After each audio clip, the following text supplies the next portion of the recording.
I don't know, I mean, let's do it. Here we go!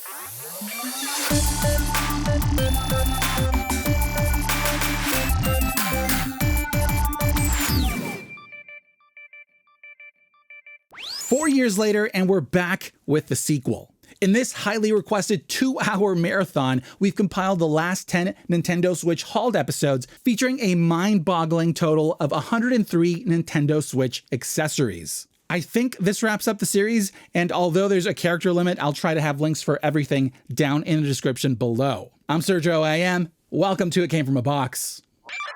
One thing I love about Nintendo is their use of tech to create unique and memorable gaming experiences. Such is the case with Mario Kart Live Home Circuit. This one's the Mario version, but there's also one for Luigi, and you can use up to 4 together. There's a lot going on here, but to keep it short, it's pretty much an RC car that drives around a custom track that you create with these cardboard gates. You control it through the switch that looks through the camera on the cart that then reads those gates to bring that track to life with augmented reality, AR.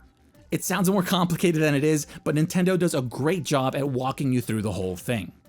In-game, you have your classic modes, but there's also a lot of customization to either the race rules, the race track, your cart, and even the gates. There's more to it, which I'll cover in another video, but that's the gist of it. This thing works so well that it just feels magical, and it's by far the most unique way to play Mario Kart, even though my dog's not the biggest fan of it. Nintendo's flip cover for the Switch Lite became a favorite on day one, and since then, we've been wishing for a version for the original Switch, but when Nintendo don't, third parties will.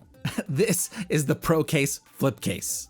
But first, a huge shout out to Diego, who first found it and brought it to our attention. Thank you so much.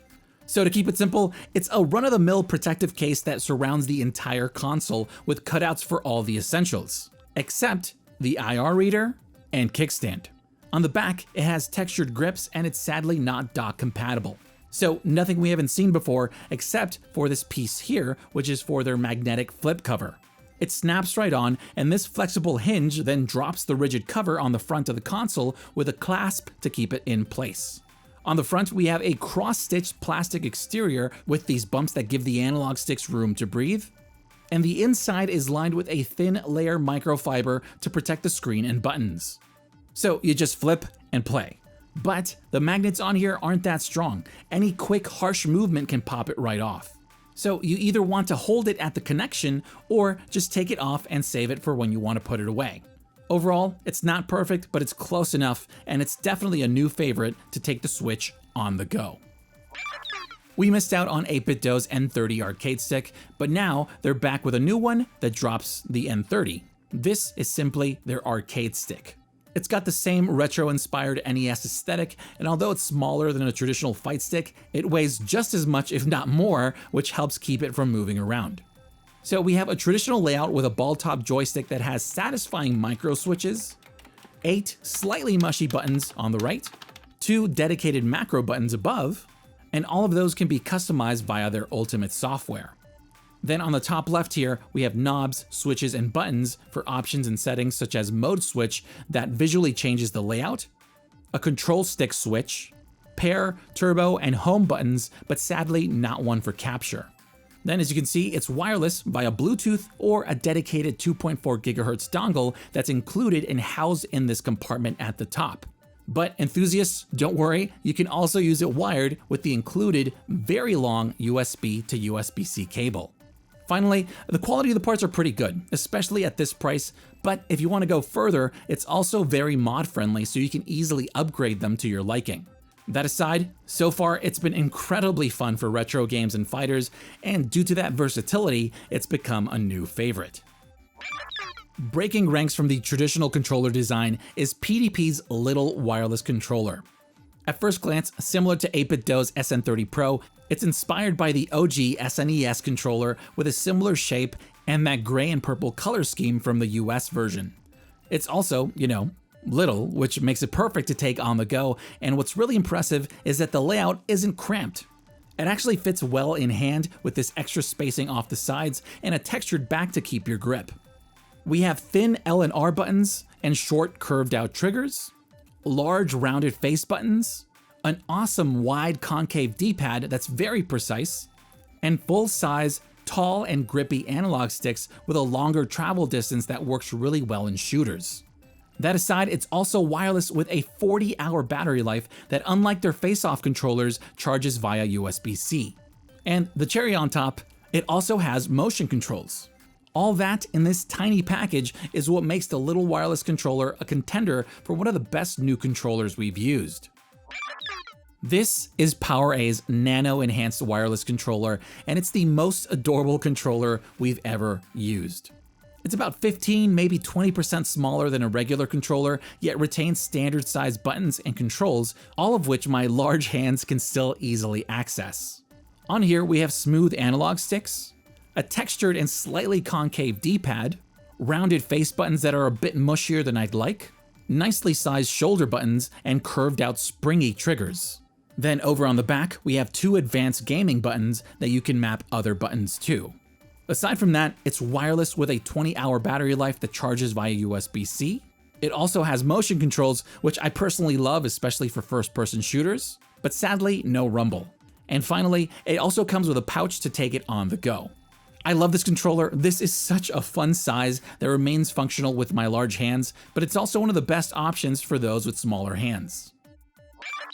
PowerA is back with an updated line of their bags along with a few new ones. All of these share the same design and materials with slight tweaks here and there. They're all brown and gray with highlight stitching and kind of reminds me of that worn retro Star Wars aesthetic. New in their line is this elegant clutch bag with gold accents. Over on the back we have a thin mesh compartment, and next to it, D-rings for the included wrist strap. Then on the front we have this leatherish magnetically attached flap which hides 5 game card slots. Finally, we have the compartment for the Switch that is heavily padded down the middle to protect both the screen and analog sticks. No, it's not a disc binder, it's their new folio case. This rigid, tough case can definitely survive a drop or two, and you can carry it with this large handle at the top. Inside we have a tight mesh compartment for accessories, but nothing too large. Below that we have half a flap with 7 mesh game card slots. And finally, we have a neoprene Velcro pouch for the Switch or Switch Lite. It's soft with a rigid back, so not that protective, but it's also removable from the case itself, so you can take this smaller pouch on the go with the option to carry it with a carabiner on this loop off the side, or the other one on the back with a strap or belt. PowerA's Everywhere Messenger is one of the bags we recommend the most for the Switch, and now it's back with a facelift. To carry it, we have that same large handle at the top, along with D-rings for the included shoulder strap. On the back, we have a flat pocket for your homework. Now inside, we have removable Velcro dividers.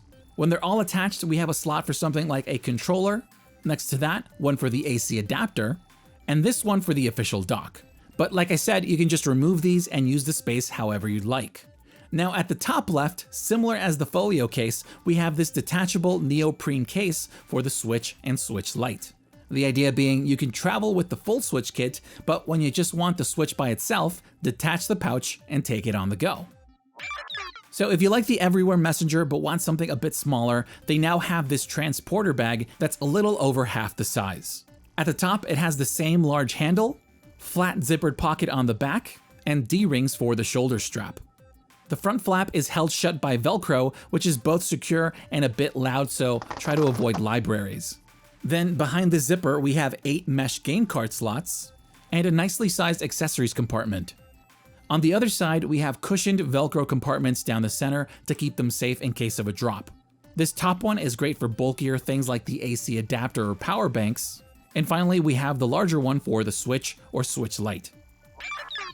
Now, this isn't an accessory, it's a brand. Super Rare Games, which caters towards collectors with exclusive and limited physical versions of indie games. They reached out to us and were kind enough to send us a copy of Darkwood, which is an awesome top-down horror game, and it came with a thank you card, a sticker, glossy trading cards, and inside the case, they actually make use of those clips with a booklet that has info on the game along with artwork and tips. As a collector, I love everything about this, so show them some love. They have new releases every 3 weeks, but more importantly, they shine a light on some incredible indie titles and developers that can use your support. As someone who mainly plays the Switch in handheld mode, even the best grips out there can't do much about the small, cramped controls on the Joy-Cons, which is why we prefer a traditional controller. Now, one way to marry the two is with one of these clip mounts. There's a lot of generic ones out there for the Pro Controller, but we stumbled upon one which truly stood out. Raising over $93,000, this crowdfunded Pro Controller clip mount has one of the most unique and user-friendly hinge designs we've ever come across. This is the Fixture S1. At the bottom, we have a large and sturdy claw that snaps onto the Pro Controller. A bit aggressive, but the edges are rounded, which should help prevent any scratches on the controller, and at least on our end, so far so good. Next, instead of a retractable claw, we have a thin mount designed exclusively for the Switch, and it attaches via the Joy-Con rails. It's very secure and leaves all the buttons, vents, and ports easily accessible. Now, the star of the show are these magical, awesome friction hinges. Unlike the others, which you have to loosen, then adjust, and tighten, with this one, you just position and you're done. Very secure, and all it takes is one hand to balance it by adjusting the angle and height on the fly. Super simple, extremely convenient, and it works flawlessly every time. If that's not enough, it also has a few additional features, such as a flat bottom with rubber so you can remove the controller and use it in tabletop mode, cutouts so you can charge and play, and it folds down pretty flat so you can pack this easily, especially in their exclusive carrying case to take it on the go. So I know it's just a clip, but it's a very well thought out one, and using the Switch in handheld mode with a controller is a game changer and makes it very difficult to go back to the Joy-Cons. It's pretty much as close as we'll get to a Switch Pro these days. Waterfield Designs, one of our favorite brands, is back with another handcrafted, high-quality Nintendo Switch bag. This is the Dash Express case. It's available for both the Switch and Switch Lite in a handful of colors and styles, with this one being their awesome-looking Forza Red. As the name implies, it's a clean, simple, pick-up-and-go style pouch. It's not hard shell, it's made of a durable ballistic nylon or a wax canvas, so you do want to be a bit careful with it. Now inside, it's lined with the same luxuriously soft, fuzzy plush that romantically hugs and protects your console. At the top, we have an elastic band that you push off the side, and with a bit of help, the Switch slides right in. It's shy of a perfect fit, but there's enough room for the analog sticks to breathe, and even one of their optional matching leather game card holders. Also, this larger bag for the original Switch will also work with the Switch Lite, albeit with a bit of extra room. Then you secure it with that elastic strap and carry it with either the loop on the side, paired with something like a carabiner, or just inception it by placing this bag in another bag, and, well, off you go. Over the last few years, some of the products we featured have been updated, so let's take a quick look at what's new. So if it ain't broke, don't fix it, but they never said anything about making it prettier? Such is the case with Satisfye's Zen grips, which are now available in 2 new colorways. The first is their Animal Crossing inspired tropical edition in either sky blue or palm green for the OG Switch. Regardless of what you go with, each have both colors mixed throughout. Next is my current favorite, their Ice edition with this frosted transparent shell along with black grips and padding. Unlike the tropical edition, this one's available for both the Switch and Switch Lite, and it's our current favorite. So there you go, 2 new editions of the best asymmetrical grip for the Switch. We last checked out Skull & Co.'s grip case Lite for, well, the Switch Lite, that featured new grips and a soft clear case, and now it's available for the OG Switch. This is their grip case Crystal. Same as the original, it's also dock compatible, but the soft plastic case is much more protective, easier to install, the shoulder and triggers feel much better in use, and it's a great way to show off the Switch. As for the grips, this time we have a slide system with an audible click, and there's 3 pairs to choose from. You have a low profile, thick lined snap grip, the curvy trigger grip with a place to rest your finger, and the bubbly thick boy plus grip. There's an option for everyone here, each feels great in hand, and keep in mind that you can also mix and match to suit your preference. They're available in a ton of colors to match your Joy-Cons, and there's also bundles that include their case so you can take it on the go. Aside from a grip, one of the best ways to get a traditional controller experience out of the Switch in handheld mode is with Hori's SplitPad Pro, which is now available in new colors and designs. There's red, blue, translucent black, 2 Pokemon versions, and this awesome Pac-Man version. The printing on here is top notch and the colors are very vibrant. Love the yellow analog sticks and blue D-pad. I'm not even a massive Pac-Man guy, but I really dig this design. As much as we love Hori's SplitPad Pro, it's difficult to take on the go due to its size. Previously, only Butterfox stepped up to bat with their carrying case, but now tomtoc has released their own. It's in this red and black colorway with a unique surface of the moon design. Love it. The case is hard shell wrapped in this spill-resistant fabric. At the top, we have a wide handle, and next to it, YKK zippers with nice straps. Inside, because it's a thin case, we don't have an accessories compartment, but we do have 2 screen-protecting flaps with 30 elastic game card pockets, which I'd highly recommend not taking that many on the go. Then we have the larger slot for the SplitPad Pro, with a cushion above to prevent the shoulder buttons from bumping around, these slots on the front to secure the analog sticks, and that's it. It's a stylish, high-quality case to take the Switch with SplitPad Pro attached on the go. Ghouly Kit, who makes some of our favorite Switch batteries, is back with their own controllers. I normally rush through this, but the unboxing experience for both is actually pretty noteworthy, and each comes with these durable info cards, flat USB-C charging cables, and their own custom protective cases. So let's check out their design and layouts, and then we'll talk about the features that both of them share.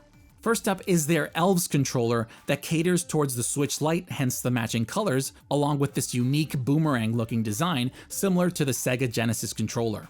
In hand, it feels very solid and lightweight. I like the extended sides and these low grips for your fingers. On here, we've got flat, responsive face buttons, thin shoulder buttons, and flat triggers that actuate off the sides, a wiggly D-pad, and 2 Switch-style analog sticks with barely any travel distance, making them very sensitive, but don't worry, that can be adjusted. Now, their King Kong Pro controller looks and feels just about identical to an Xbox controller. There's no hiding that, but on here we have glossy flat face buttons, a pretty basic D-pad, slightly loose analog sticks. They're nicely textured and made with metal underneath, same as the ring surrounding it, and that also applies to the large shoulder and trigger buttons. On top of that, in here it also has NFC for Amiibo, which is pretty rare in a third-party controller. Now, as for features, these share a lot in common. Both are multi-platform compatible with a dedicated button. They're wireless and charge via USB-C. We've got 14 hours of battery life for the Elves controller and about 18 for the King Kong. They have motion controls and rumble, and you can adjust their sensitivity along with the analog sticks as well. Now, they have 2 standout features. First is an advanced turbo mode that you can assign to any button and then hold it down to rapid fire, but you can also turn it into an auto turbo button that you can press once and it'll fire for 10 seconds or until you press it again. And finally is their APG autopilot gaming button, which is pretty much macro recording. You can record any series of inputs for up to 10 seconds, including delays, and it'll then play it back exactly as recorded. Together, these are big features that you can get very creative with for repetitive tasks or detailed input combination. And that is what makes these controllers stand out among the rest, and definitely worth considering. Although it looks similar to the others, this is PDP's latest face-off wireless deluxe controller.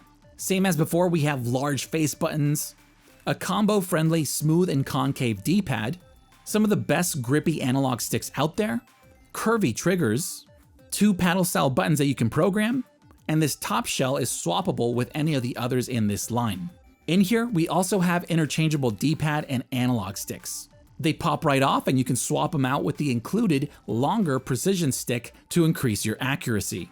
Now this time around, it has motion controls and it's also wireless with a long 40-hour battery life, but it still charges via micro USB. I'm guessing that's so it can use the same cables as the others in this line. Either way, those 2 new additions make it a solid choice that can even go head-to-head with the Pro controller. New on PDP's roster is their Joy-Con Charging Grip Plus, which gives your Joy-Cons a more traditional controller feel. It opens with a latch at the top, the Joy-Cons slide right in and lock in place. On here, we have nicely sized textured handles with enough room for all your fingers, and it feels great in hand. Up here, we have extended shoulder buttons and triggers, L and R feel just about the same, but ZR and ZL feel way better with a shorter travel distance that has this kind of tactical actuation to it. Finally, it can also charge the Joy-Cons via the USB-C port at the top, making it one of the best ways to keep those batteries juiced up while also upgrading their ergonomics. Not to mention that if you have broken latches, it'll keep the Joy-Cons from sliding around. This is the very ambitious G-Case sent to us by Plenbo for both the Switch and Switch OLED. Over on Kickstarter, as of this day, they surpassed their $19,000 goal and managed to raise over $370,000 from over 2,000 backers. This specifically is their all-in-one kit that comes in this big hard-shell carrying case that inside has molded slots for everything. First thing you'll notice is this mechanical design throughout, which, yes, is inspired by Gundam, and it looks incredible. As you can tell, there's a lot going on here, so I'll keep it short, and I might do a deep dive in another video. First up, the One Dock. Using the included USB-C cable, you can charge the Switch or your other devices, use it as a USB hub to connect additional accessories, and it also works as a portable dock, with the added benefit of mirroring devices as well. Next, we have their wireless adapter that you can use to connect other controllers, such as the PS5's DualSense to the Switch. And yes, you can hook this up to the One Dock. Then we have two types of grips. First is the Joy-Con grip for either the original Switch or slightly larger Switch OLED, and these attach either to the main body, or you can pop out the rails and use them individually, and even connected together. Over on the back, we have the removable grip system, each with their own game card slot. There's three sets of grips, Mega, Omega, and Air, that you can mix and match to what suits you best, and they slide and click into place. Next up is their modular 5000 mAh batteries. You can use them by themselves with the single USB-C port, or on the G-Case itself. It connects via these contact pins on the back, and it magnetically snaps into place so you can play and charge the Switch. Best part, if the battery dies, you can just swap it out for the other. Finally, we have the G-Case itself. The Switch connects to the USB-C port at the bottom and locks into place via the latch at the top. On here, you still have access to all your buttons and ports, as well as cutouts for the vents. Then on the back, we have a small kickstand to use it in tabletop mode.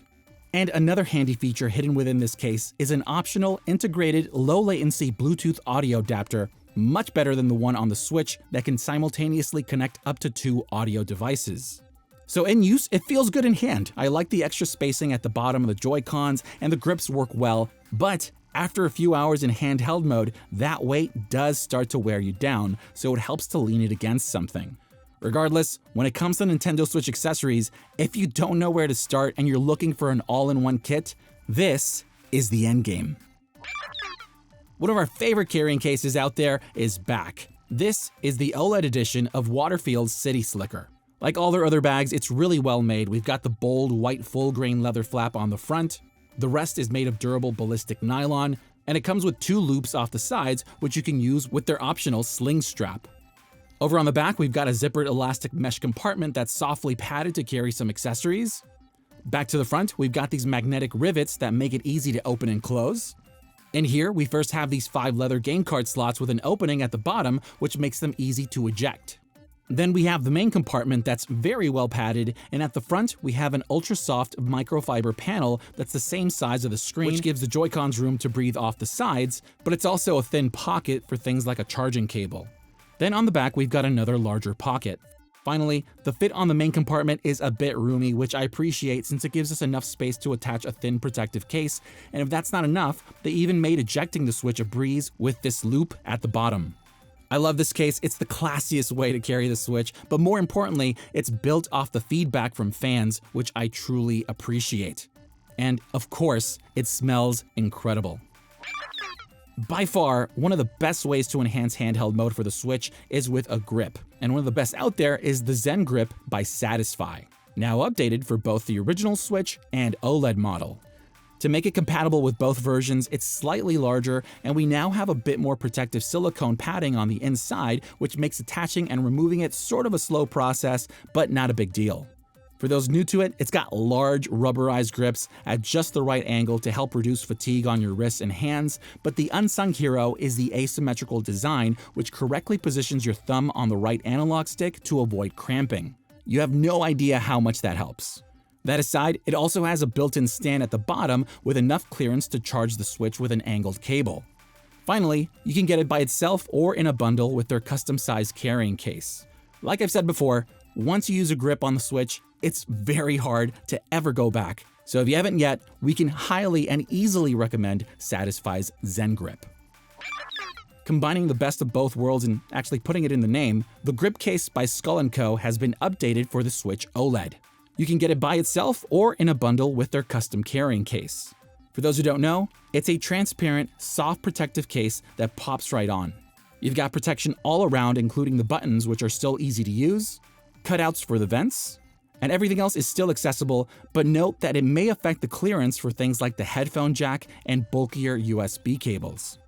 Next, we have their floating shoulder and trigger covers, which take a bit to get used to, but work well enough. Now, for those who don't like them, it seems they can pop out, which I don't believe is intentional, because without them, the buttons are harder to access, so even then, I wouldn't really suggest it. Now, like previous versions, it's also dock compatible, but on the site they mention that some of the OLED docks have a slightly shorter USB, which won't let it connect, and I think that's the case for us.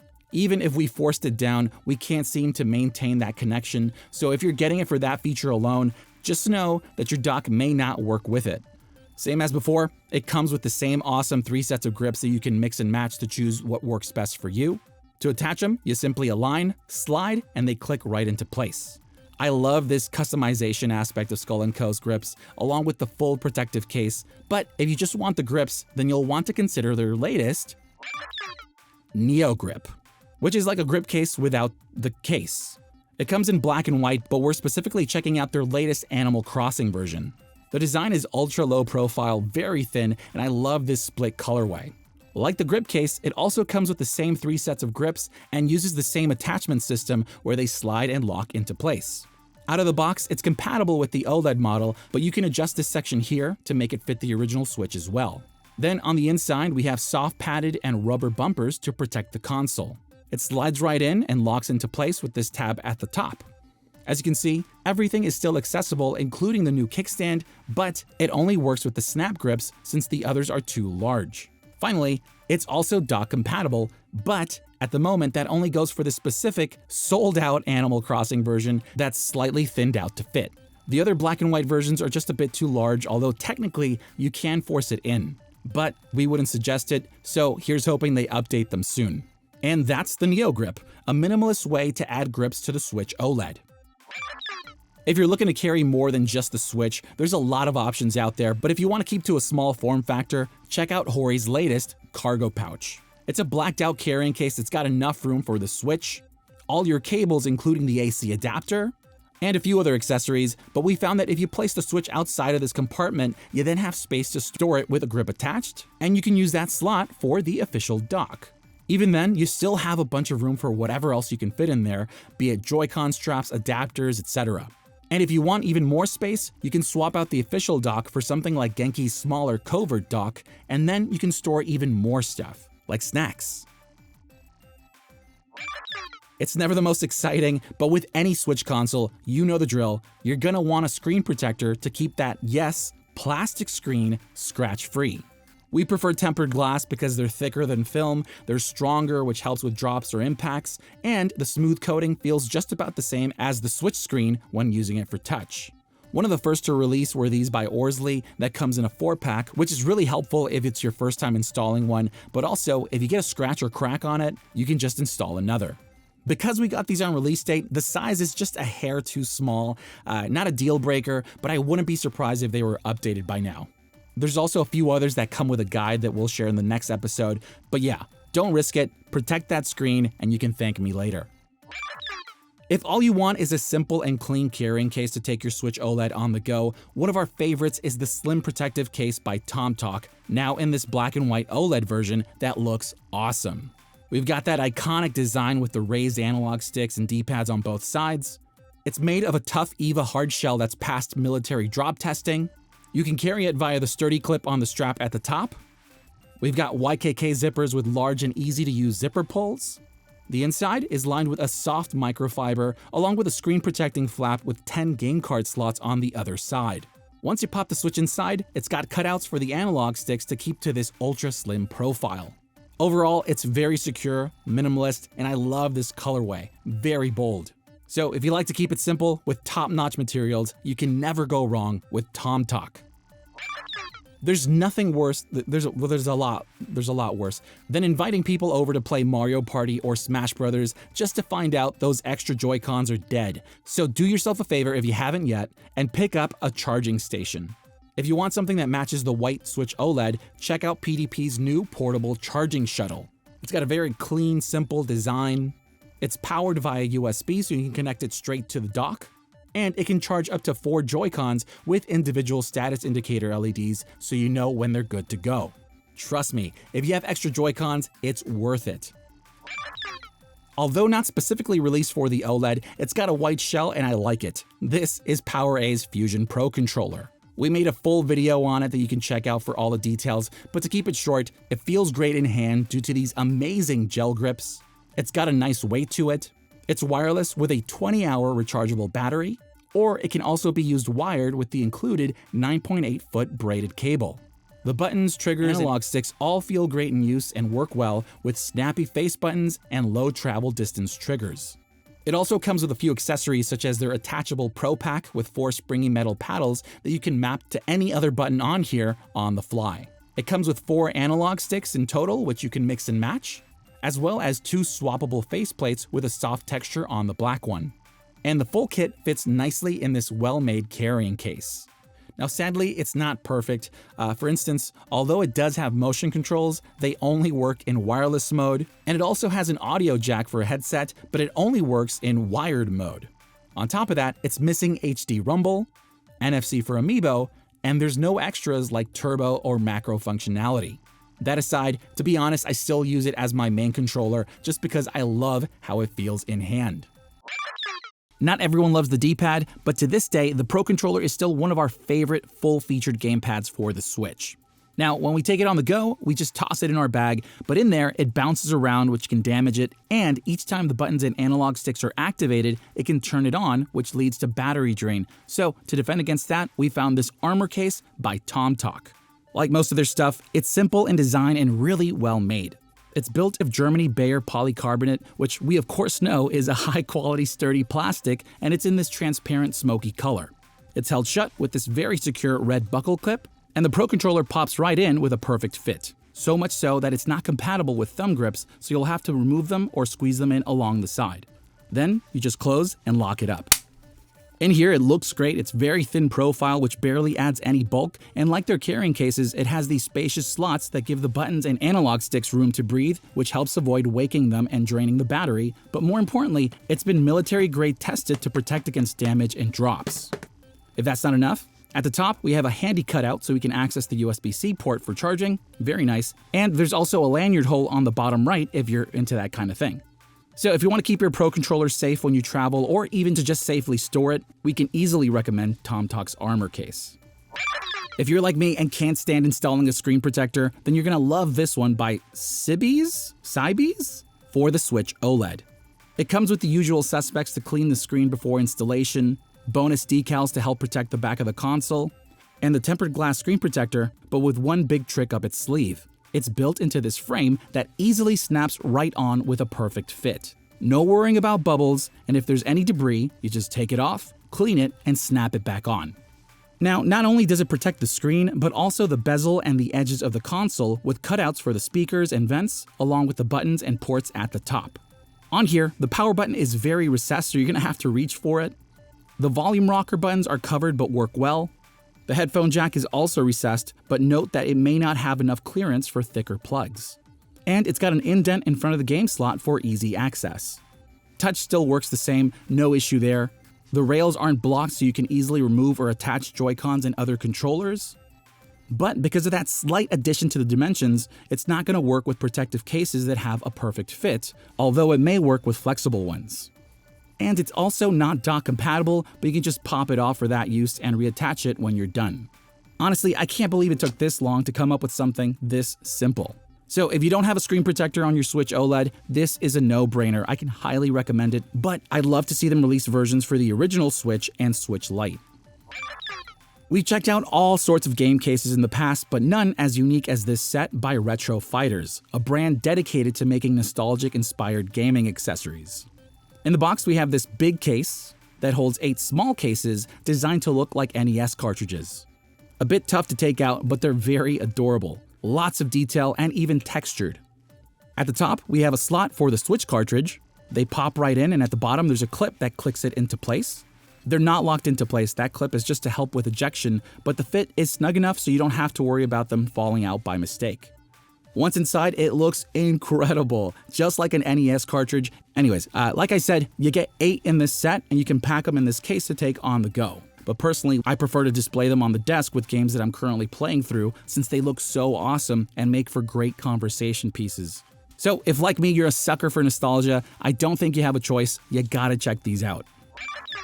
A while back, we checked out GullyKit's well-made and feature-packed King Kong Pro controller, but now they're back with the King Kong 2 Pro, and although it looks similar, it's got some big upgrades on the inside. The design, layout, and buttons are identical to the first, but let's talk about what's new. This time around, we've got a long 25-hour battery life. The plastic feels much better in hand, and we now have textured grips on the back. The face buttons are the same low-profile design, but sit on their custom switches that are very durable with an insane lifespan. They work well, reset quickly, but do feel slightly sticky. We now have clicky L and R buttons that actuate nicely all throughout. Then we have buttery smooth analog sticks that manages what Nintendo don't, that being their anti-drift.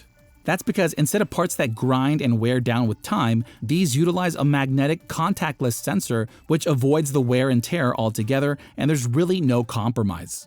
Over a month in use and it's worked very precisely, we haven't experienced any jumps or missed inputs, and it feels just as it did on day one. Aside from that new tech, same as the original, it's packed with more features than any other third-party controller out there. I'll list them on the screen, but some of the highlights: we have highly accurate motion controls, along with their adjustable motion sense aim assist with 3 levels of sensitivity activated by either the L or ZL buttons, but because they emulate the right stick, it's also compatible with games that don't support motion controls. Their macro recording is one of the best out there that can record up to a staggering 10 minutes of accurate gameplay, which is perfect for repetitive tasks. And it also has turbo with 2 modes. One that activates when you hold down the designated button, or 2, which just repeats the button input until you stop it. There's so much more to it. It's honestly one of the most capable third-party controllers for the Switch. They're very proud of what they made here, and rightly so. There's a lot of thought put into just about every feature here, all of which work incredibly well. As much as I love physical games, the convenience of quickly accessing digital games, especially for those spontaneous multiplayer moments, is hard to beat. So much so that we finally upgraded to a massive 1 terabyte in this itty-bitty size from Lexar's Playline. There's a handful of trusted brands making them at this capacity. Most should be compatible, but make sure they're UHS 1 since the Switch doesn't support anything past that. When we first set it up, it took about a day to download everything with a hardwired connection, but it would have taken much longer over Wi-Fi, so if you don't have an OLED dock, consider picking up an Ethernet adapter for yours. As of now, we've crammed a little over 160 games in it, and we still have about 349 gigs left on the card. So for most people, it'll be future-proof until at least the next version of the Switch comes out, and even then, you can also use this with other devices. So the question is, do you need this? Unless you're already low on storage on a high-capacity card, it definitely falls under the luxury category, but I love not worrying about running out of space. And thinking back to when I was a kid carrying multiple Game Boy cartridges, there's something mind-blowing about having this many games accessible on the fly at your fingertips. With the release of the N64 games on the Nintendo Switch Online Expansion Pack, Nintendo went a step further with a re-release of their iconic, futuristic-looking N64 controller, but with a few upgrades. It's about the same size as the original and even feels identical in hand. It's just as odd as I remember it, albeit a bit heavier because it's now wireless with a rechargeable battery. Quality is top-notch, the buttons feel great, very responsive, the analog stick is pretty stiff but easy to control, let's hope it stays that way, and sadly, there's no expansion port. It's sealed off, which means you won't be able to use your old Rumble or expansion packs with it, but it does have Rumble built in for compatible games, and you can use suspend points to save your game. As for what's new, at the top we now have a USB-C port for charging, buttons for sync, capture and home, ZR to access the suspend menu, But there's no X, Y, plus, or minus buttons, and you can't even remap it, which makes it incompatible or at least difficult to use with most other Switch games. So compared to awkwardly using the Joy-Cons or Pro Controller, this is by far the best way to experience these games. Now, is it worth it? As a nostalgic collector whose childhood was heavily impacted by the N64, it's a yes for me, but because it's tied to the pricey NSO expansion pack where you don't own the games, along with a few other issues, as much as I love it, it's hard to recommend for most people. Hori is back with the latest version of their popular controller. This is the HoriPad Plus. It's a very lightweight wired gamepad with a long 10-foot cable and a few additional features. Same as the original, it's pretty well made and feels good in hand. It's got those smoothly textured curvy grips. The analog sticks are coated in a smooth rubber that makes them easy to move around and click in. The D-pad works great, same for the face buttons. The shoulder buttons actuate easily throughout. The triggers feel like bouncy paddles that also work well. And we have rubber buttons for plus, minus, home, and capture. Finally, on the back above the grips, we have two buttons that you can use along with a function button to adjust the analog stick sensitivity on the fly, as well as remap to any other on here. Down the center, we have this area that shows you all our LEDs for all those modes. And under there, we have a headphone jack to use with the Switch-compatible headsets, buttons for on-the-fly turbo with adjustable speed, microphone mute with an LED, and our function button. Now, there's no rumble, which is a bummer, but it does have motion controls that instead of a gyro, uses their motion aim, which acts as a right stick, and that makes it so it can work with games that don't support motion controls. With the function button, you can adjust the sensitivity from 1 to 3, and you have a switch on the back to toggle between using the controller in either vertical or horizontal positions. Also, if you don't want it on the entire time, you can use it on the fly by assigning it to one of the paddle buttons to toggle it on for specific moments. So in use, it's not as precise as the Joy-Cons or Pro Controller. There's moments when it just seems off, so you'll have to get used to it, but I appreciate the ability to add motion aiming to games that don't support it. Then, if that's all too much, don't worry, you can just turn it off. Overall, it's a solid wired gamepad with a unique take on motion controls and a few other useful features with a steep learning curve, so keep the manual handy. You know we're big fans of Skull & Co here. We have just about every version of their cases, and with them a ton of grips, which we've really grown attached to. But now you can use them in TV or tabletop mode by attaching them to their Joy-Con grip, or as they call it, Joy Grip. It comes in a few colors, either bundled with grips or just the body itself, which we went with since we already have a collection of grips. The Joy-Cons slide right in, perfect fit. We have player notification lights in the middle, a lanyard loop down here, and a USB-C port at the top so you can charge and play. I also want to mention that construction is top-notch. It doesn't feel cheap at all. It's precisely made with smooth and textured plastic. Really nice. Then, for the main feature, over on the back, we have their grip rail system, which you can slide any of their latest grips onto. You can mix and match them however you'd like, and whether they're low profile or the biggest they've got, there's enough space here that all of them feel good in hand, and it's one of the best feeling Joy-Con grips we've tested. If you love fighting in arcade games as much as we do, it's about time you upgrade to a fight stick. If you're looking for a place to start, check out this Fusion Arcade Stick by PowerA. It's portable, but with full-size stick and buttons, decent weight, the build quality is top-notch, mostly plastic, but with a chunky metal base, and it stays in place with 4 rubber feet.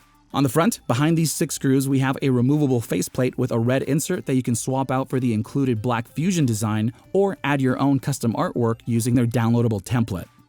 Pop in 2 AA's and hit the power switch for a wireless 30-hour connection that so far we've experienced little to no noticeable input lag with. But if you don't want to risk it, behind this compartment we have a long 10-foot USB-C to USB-A cable to use it wired, and the best part? It's not permanently attached, so if it stops working, you can just swap it out for another instead of replacing the entire unit. On the top left here, we have plus, minus, capture, and home buttons, a player notification LED, and a stick switch to toggle between D-pad and left or right stick. Sadly, there's no additional features like turbo or button mapping. In use, the actuation on the buttons is clicky like a Cherry MX keyboard switch. They're also stiff, which can wear you out after a few hours, but so far, every input's registered just fine. The ball top stick is on an octagon gate, and like the buttons, you can feel every direction, no issues there. Then, if you're looking to customize the parts, it's easy enough to get into, there's also labels for the buttons, and nothing is soldered, so you don't have a problem there. So if you're looking for a fight stick and don't know where to start, this is definitely a solid, versatile option to begin with. Amiibos are great, but they're not easy to travel with. Our solution for that is the Flask by Bloop Labs. It's an NFC tag emulator that you can use in all sorts of NFC ways, but here specifically, we're using it for Amiibo. It has this cool open design that you're going to want to keep far away from the granola bars. On the front, we have a backlit screen to select your NFC tag, and this is one of their limited edition designs in yellow with this kind of mad scientist in a 30s art style that I love the look of. It turns on with this tiny switch up top, and you then set it up via Bluetooth on their web portal to both update the firmware and add up to 75 NFC tags. Once you're done, you simply select the one you want, scan the back, and bingo, Sky Meat delivered. Last year, we checked out the Fixture S1, an adjustable grip that lets you play the Switch with a Pro Controller in handheld mode. It's a simple concept that truly enhances the way you play. Well now, Fixture Gaming is back with an updated version of the S1 for the original Switch and their new S2 for the Switch OLED. As for what's new, first, on the console rail, we now have 2 soft felt pads instead of the rubber ones, which could leave scuff marks on the console. And second, they smoothed out the edge of the claw to help prevent any marks. That aside, it works the same as before. Now, because the rail is perfectly sized to fit the original Switch, the S1 didn't fit the OLED model, which was slightly larger. So that is where the S2 comes in, with the only difference being that size.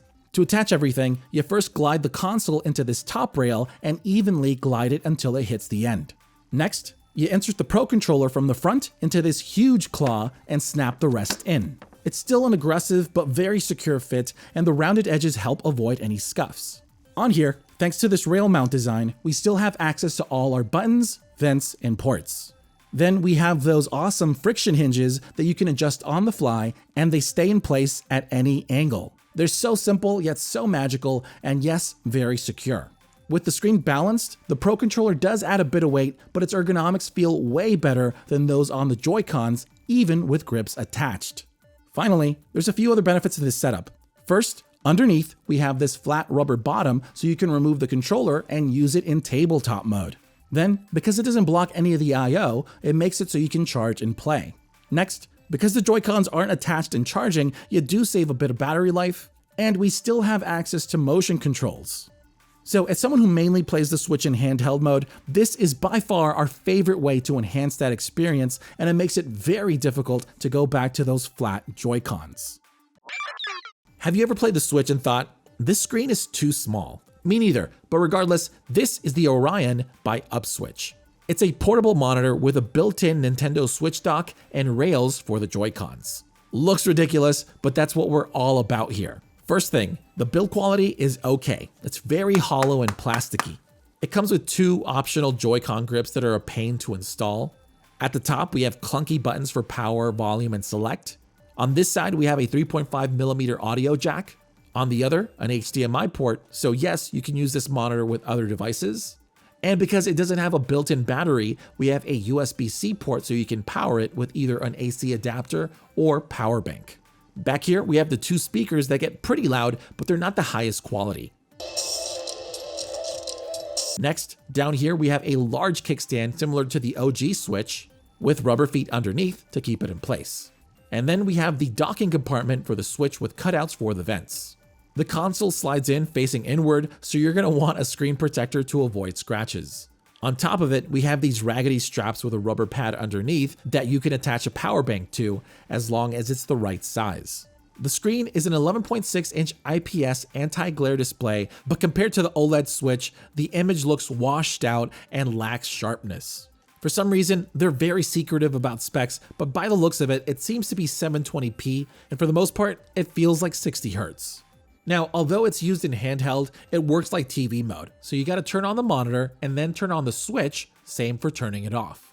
In use, it looks odd, and the image quality is actually pretty acceptable, and overall, it's actually really fun. Having this in-your-face big screen with loud volume does make games feel more epic and immersive. The grips are comfortable, but you can definitely feel the weight down the middle, especially with a power bank attached, so you're gonna want to lean it against something.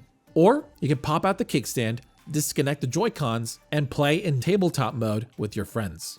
So it's an odd yet fun idea, but considering it costs as much as an original Switch, it's difficult to recommend. I wish it was full HD, thinner with a built-in battery, because then not only would it work better with the Switch, but it'd make for a solid portable monitor to use with your other devices. This is 8BitDo's new and highly anticipated Ultimate Bluetooth controller. In the box, you get your paperwork, a USB-A to USB-C charging cable for the included charging dock, with 8BitDo's USB 2.4 GHz adapter inside, and the controller itself. It's pretty much on par with the SN30 Pro 2, but in this new form factor, and it can now wake the Switch with a shake. Quirky way of doing it, but I love the idea of shake it to wake it. It's available in white and black. The design is very safe and generic. Love it or hate it, they've abandoned the retro-inspired look for this modern, rounded design, but the build quality is still top-notch. In hand, it feels great. First thing I noticed are the very textured grips on the back. While we're here, we've got two remappable paddle buttons that work well, and a switch to change between Bluetooth or 2.4 GHz. Up top, we have small but thick shoulder buttons. Same for the triggers, which have a long travel distance, and they are analog, but only work as digital for the Switch. On the front, we have glossy face buttons with a good firmness to them. In the center, we have buttons for start, select, home, capture, and one for your profiles. The thumbsticks are great, very grippy, with smooth motion, and they click in just fine. But this time around, the layout is asymmetrical, which I prefer, and we have drift-resistant Hall effect sticks, similar to the ones on the King Kong 2 Pro we last featured, which use a magnetic contactless sensor that avoids that wear and tear, which gives you drift. So it's compatible with the Switch and PC. It's wireless, connects via Bluetooth 5.0 or 2.4 GHz with the included USB adapter, and you can also use it wired. It's got intense but adjustable rumble, accurate motion controls, a turbo function that you first have to assign, and it's got a 22-hour rechargeable battery that you can juice up with either the USB-C port up top or on the included multifunctional dock. The controller drops right in and attaches to the contact pins to charge. When removed, it turns on, and it also houses that 2.4 GHz adapter that you can use in or out of the dock. Finally, as with all their new controllers, you can customize just about everything with their ultimate software. You can remap the inputs and assign turbo, change the dead zone on the thumbsticks with swap options, same for the triggers, adjust the strength of the two vibration motors, create detailed macros that you can then assign to a button, and you can then save all that to 3 profiles that you can switch between via that button on the front. Finally, there are 2 issues. One, there's no NFC for Amiibo, which isn't a big deal, you can just use the Joy-Cons for that. And 2, unlike most of their other controllers, this one's only compatible with the Switch and Windows. But there is a similar option without Bluetooth that supports Windows and Android. A bit confusing, so make sure you get the right one. So it may not be the best looking controller, nor does it have the most exciting name, but it's priced the same as the official Pro controller with much more features. That alone makes it a no-brainer. It's easily one of the best controllers you can get for the Switch. A while ago, we checked out Genki's Covert dock, which is one of the best portable docks out there, and now they're back with a somehow even smaller version. This is their latest Covert Dock Mini. In the box you get paperwork, a very nice braided USB-C cable with one angled end for the Switch, and an itty-bitty dock. It comes in white and black to match the Switch OLED. The build quality is top-notch, and it's somehow 20 times smaller than the original, which is insane, and the foldable prongs only add to that portability. Really, I have no idea how they did this. I don't know the science, I don't know the alchemy, but it's mind-blowing. On it, we have an indicator LED up top, then HDMI out, and a USB-C port below for both data and power because it also works as a 20-watt charger. You use it the same way as the official dock. You just hook up your cables and devices, plug it in, and you're good to go. The Covert Dock Mini can output up to 4K at 30 Hz, even though the Switch is capped at 1080p, but that's because you can use it with other devices such as your phone, tablet, laptop, and even the Steam Deck. So if you're looking for a dock alternative that you can toss in your Nintendo Switch travel kit, it doesn't get any better than with Genki's Covert Dock Mini. The analog sticks on the Joy-Cons aren't the most durable, so for years now we've been using these generic ones that come bundled in with cases to keep them protected. Nothing fancy, but there's hundreds out there to choose from to suit your personality. So folks, we've got cheese thumb grips. These are from Kodogoy? It comes with 2 sets of what looks like American and Swiss cheese, sadly with no scent. Attaching them is sort of a pain. You got to be forceful, and then you need to make sure they're centered correctly. In use, they've got this smooth, almost powdery feel to them. I wish they were a bit grippier, but that rounded dip in those holes do help keep your thumbs in place. Overall, they look incredible and work well, but they're not built for performance. They're more of a way to show off your coolness. These are the kind I can easily take to an office for a big fancy meeting and, let people know how cool I am. So if you're cool as well, then pick up some cheese thumb grips. We're big fans of Hori SplitPad Pro, which, for those who don't know, is made up of 2 gamepads that give handheld mode a full-size controller upgrade. Now, when Hori announced the new SplitPad Pro Compact, I was hoping they would include the previous missing features, but sadly, that's not the case. It costs the same as the original and also functions just about the same, but this time around, it's got a thinner form factor that feels good in hand, although I wish it was a bit wider in the palm. And it's available in fancy dancy colors with new designs coming soon. Quick look around, we've got smaller and grippier thumbsticks, the same decent rounded D-pad, smaller face buttons, the shoulders and triggers are shrunk down, the back buttons are now low profile and clicky, and instead of soft rubber, all the other buttons are now a rigid plastic. It also has the same features as before, that being the textured grips, remappable back buttons and turbo function per pad, the stand on the back to protect the triggers when laying flat, and it's also dock compatible. But same as before, they're not powered, so they only work when attached in handheld mode. There's no rumble, and more importantly, no motion controls, so bye-bye Splatoon 3. Overall, they look great. They're smaller than the original, yet bigger and more ergonomic than the Joy-Cons, but their exclusivity to handheld mode and the lack of motion controls in this latest version just feels like a missed opportunity. If they can fix that, I think we'd have the true Joy-Con alternatives we've all been waiting for. Mumba, makers of some of the OG protective switch cases, is back with a new Swiss Army knife-looking keychain game card case. It's available in 3 colors, but we went with this transparent one so you can see the games inside. The design is similar to what you see on their cases. It's slick and industrial, and it's very well made. It comes with a carabiner on the side so you can easily attach it to your bag. And then we have these 4 pop-out blades that hold the game cards. They all have a lip up top so it's easy to eject. They work very smoothly, and when they're all inside, they sort of lock in place. Each blade holds 3 games, and together we have a total of 12 slots. The game cards pop right in and stay very securely in place due to these clips off the side, and they easily pop out thanks to this cutout on the back. So if you want a compact way to securely store your games that you can then attach to a bag to take wherever you go, check out Mumba's game card case. Genki is back with another successful Kickstarter product that raised over $822,000 from 4,000 plus backers. These are Waveform. They're pricey but feature-packed Bluetooth earbuds that can simultaneously stream audio from 2 devices such as the Switch and your phone so you can hear your gameplay and juggle voice chat at the same time.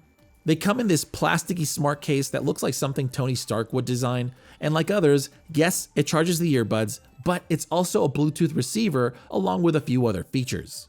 Inside, we have earbuds that look like jet engines. The attached tips are medium sized, but they also include more in the box for a total of 9 sets in different shapes and materials to choose from. In use, with the medium ear tips, the fit is solid with a good seal. They're using the latest Bluetooth 5.3 chipset with aptX adaptive, which gives you high quality audio with the least amount of delay. Perfect for fast-paced games that require precise inputs. Out of the box, they sound great. The audio quality feels almost on par with our Google Buds Pro. The sound is very crisp with bright highs, and in-game, that helps you hear all those details such as footsteps and item pickups. The feature list is jam-packed. Both the case and earbuds have a total of 36 hours of battery life. They've got decent noise cancellation with a transparency option, and their mics work fine, but they're not the best. Glue the sheet to the dark blue background. Glue the sheet to the dark blue background. There's much more to them, but I want to focus on dual stream. To stream 2 devices at the same time, you first have to connect the case with the included cables to one device. The case then converts that audio to aptX adaptive and broadcasts that dual stream Bluetooth signal that you can connect to on your second device. Now you can hear your in-game audio while listening to music or using Discord for voice chat on your phone with the least amount of delay. It works with any console, and outside of games, you can juggle the audio of all sorts of devices. It's a simple concept that's really geared towards multitaskers that juggle media. So no, the build quality is not as premium as I'd like, the mics could be better, and there's definitely a learning curve, but that's easily forgiven considering they have a huge list of useful features, they perform well with solid audio quality, and dual stream makes them one of the best options for both gaming and multitaskers alike. This is the Rugged Armor Pro carrying case by Spigen, makers of some of the fanciest but most durable foam cases out there. Like all their stuff, it's really well made with a lot of attention to detail. It's hard shell, coated with a soft touch texture with this stylish design to it. Up top, we have premium zippers and a metal latch for the included wrist strap. Inside, you've got a zippered mesh compartment for things like the AC adapter, extra Joy-Cons, and other accessories. Below that, we've got a screen protecting flap with 10 elastic game card slots. And then we have the compartment for the Switch with an elastic strap down the middle to hold it in place, but it also has an AirTag slot so you can hopefully track it down in case you lose it. Now in here, on the sides and corners, we have inlaid cushioning to mitigate shocks when it bumps around. And there's enough space for the Switch with a protective case attached. When it comes to premium carrying cases, this is easily one of the best we've checked out. It's got everything you need to securely take the console along with some accessories on the go. There's tons of protective cases for the Switch, but this next one has a small addition that makes it perfect to travel with. This is the Unicorn Beetle Pro Forma case by SupCase. It's available in black and this transparent frost version. It's made of a shock-absorbent TPU in this techie-looking design with carbon fiber details throughout, and everything looks and feels premium. Now, while most others just protect the back, this one comes with a front cover that also protects the screen and Joy-Cons. On it, you have 5 handy game card slots that clip shut, and this cover attaches via these gaps on both sides. When removed, those, along with the ones on the back, make for a really nice grip. The Switch pops right in with a perfect fit, and we still have access to the buttons, speakers, vents, and ports, including the slots below because yes, this case is dock compatible. As for protection, with the front cover attached, most of the console is safe except for the shoulder and trigger buttons, but that's so you can easily remove the Joy-Cons when docked. With so many cases on the market, the Unicorn Beetle Pro Forma case is unique not just in name, but because it also protects the screen so you can safely take the Switch along with a few games on the go. And that is why we consider it one of the best out there. This next one we recently featured and had this to say about. If you're looking to take a full-featured controller along with the Switch on the go, but don't have a lot of room, check out the tiny but mighty Lite 2 by 8-Bit Dough. For those new to it, it pretty much takes all the core parts of a controller and crams them in this thin rectangular pad. First, the basics. It's available in turquoise and this pink. The build quality is top-notch all around. Clearly, it's not the most ergonomic design, but it's also not that uncomfortable. It's wireless with an 18-hour battery that charges via USB-C, and like most other controllers, it's compatible with PC and Android via this switch on the front. So to keep to this size, just about everything on here is obviously smaller than the average controller. Up top, we have very thin clicky shoulder buttons. Then we have slightly larger digital triggers to rest your fingers on. Over on the front, the face buttons are tiny and close together. Wish they spaced them out a bit more, but they work just fine. Then we have flat, minus, plus, capture, and home buttons, which helps avoid accidental inputs. The D-pad is tiny with a nice curve. It's a bit loose and mushy. No missed inputs on our end though, but it is a bit more difficult to use at this size. Finally, this time around, we now have 2 Joy-Con sized analog sticks that work well, but the movement does feel a bit more restricted than we're used to. Now in here, we actually have a tiny rumble motor that you can feel at the center of the gamepad. It's not that strong, but it's trying its best and it's very cute. Finally, they even managed to cram motion controls in here, which works really well, and that makes it compatible with a ton of additional games. So although I do wish some of the buttons use the space a little better, overall it's a quirky, ultra-portable gamepad that makes some compromises, but doesn't sacrifice the core features you need for most games. That's why it's the best in its class, portable class.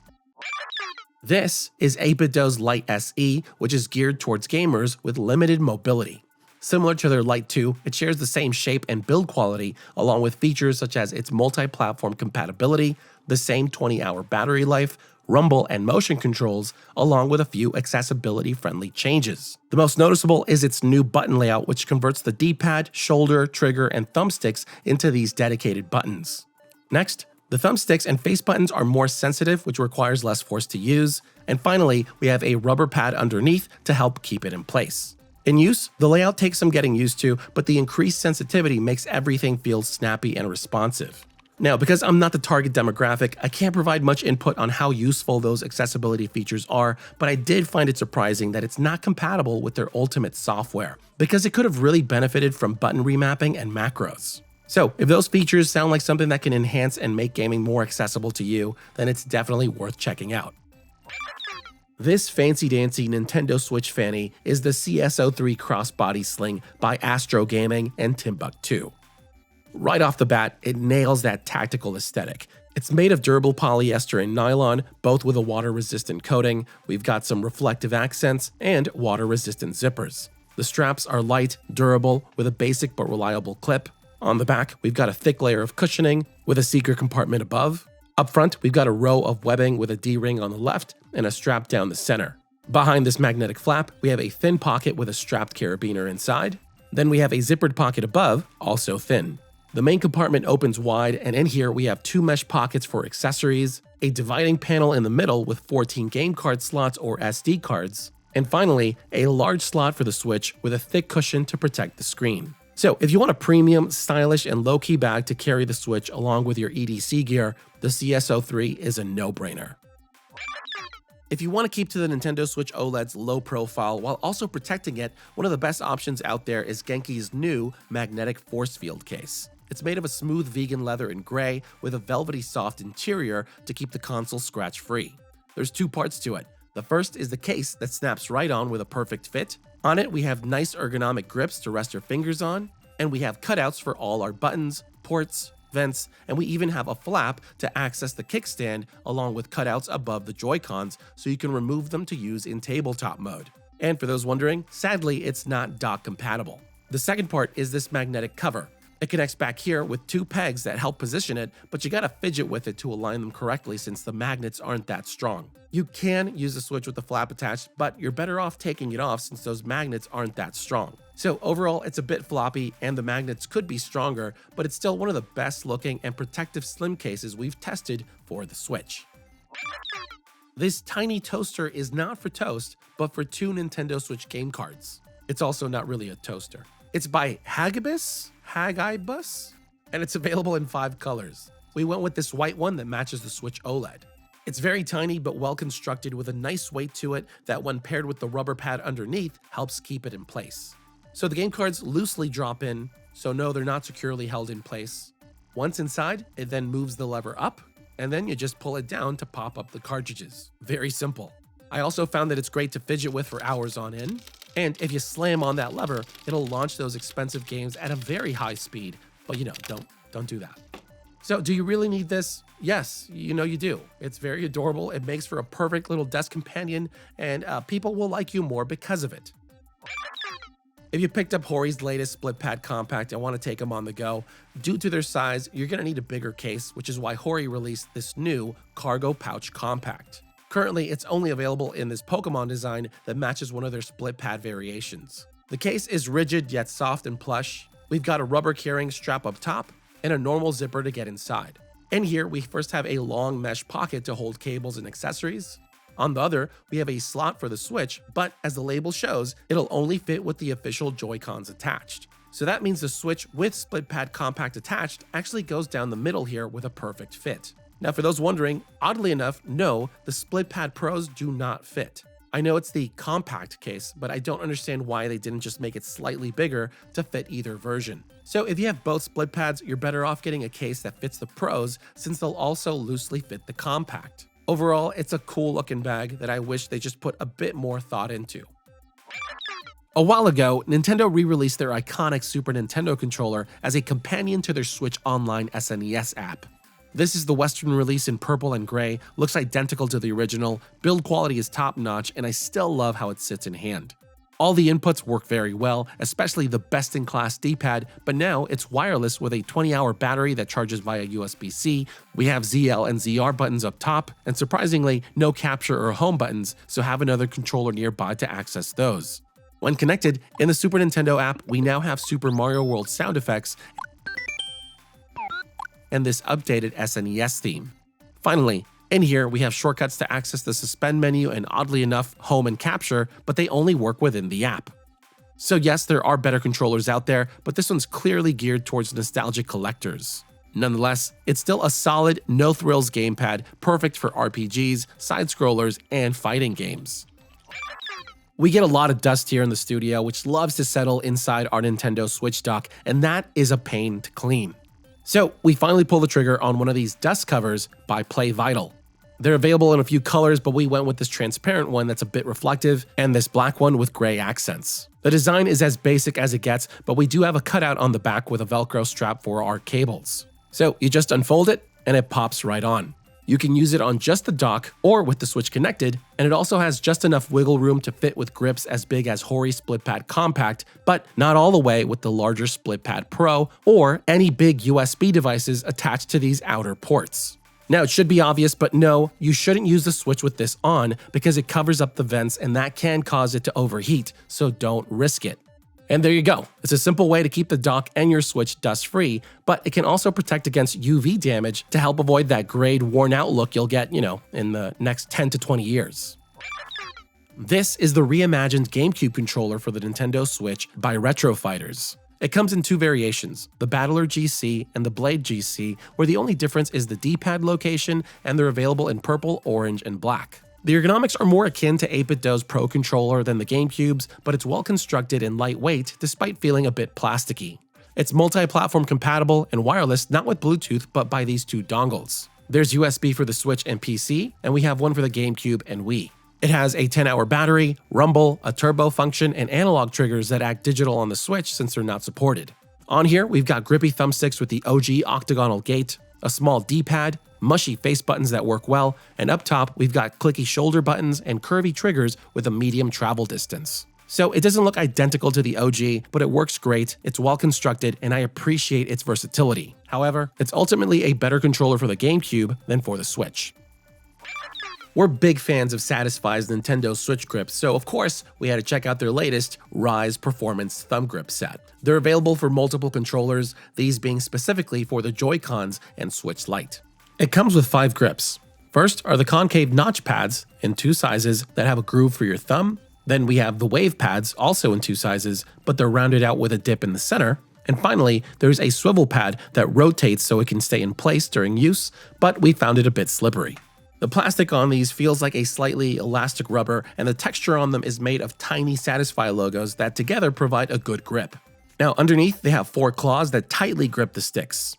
Following their instructions and going in at an angle, we found the claws dug too hard into the soft plastic, and if you're not careful, they can easily tear. Sadly, that alone makes them hard to recommend, even though once they're on, they work very well. But the good news is that that's not the case for their other thumb grips, which we'll test out soon.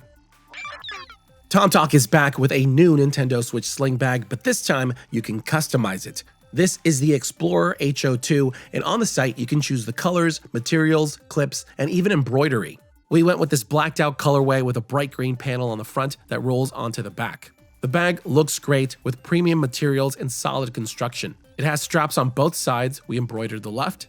The back has a simple strap that's easy to adjust, and we went with the large magnetic fid lock that snaps into place and unlocks easily with a pull of the lanyard. The bag has 3 compartments, including a hidden one at the back for small items, and a thin pocket in the front with a strapped carabiner inside. Then we have a wide main compartment with a perfect size slot for the Switch, so no, it won't fit with grips attached. Then we have a dividing panel in the middle with 2 elastic mesh pockets on one side. And finally, we have a large front slot for anything else you need. So if you're in the market for a custom sling bag to carry your Switch along with some essentials, you can never go wrong with Tomtoc. This massively tiny controller is 8BitDo's micro gamepad for the Switch, and it lives between their Lite 2 and Zero 2. You can get it in either blue or this green. It weighs next to nothing, and it's about 2.5 inches in size. As for features, it's multi-platform compatible, It's wireless with a 10-hour battery that charges via USB-C, but you can also use it wired. On top of that, it also works with their Ultimate software, where you can remap just about every button on here, along with keyboard inputs for Android and iOS that you can get creative with. Now at this size, it doesn't have motion controls or rumble, and no, it can't wake the Switch, but it does come with a silicone lanyard. That's just a bit too small for me.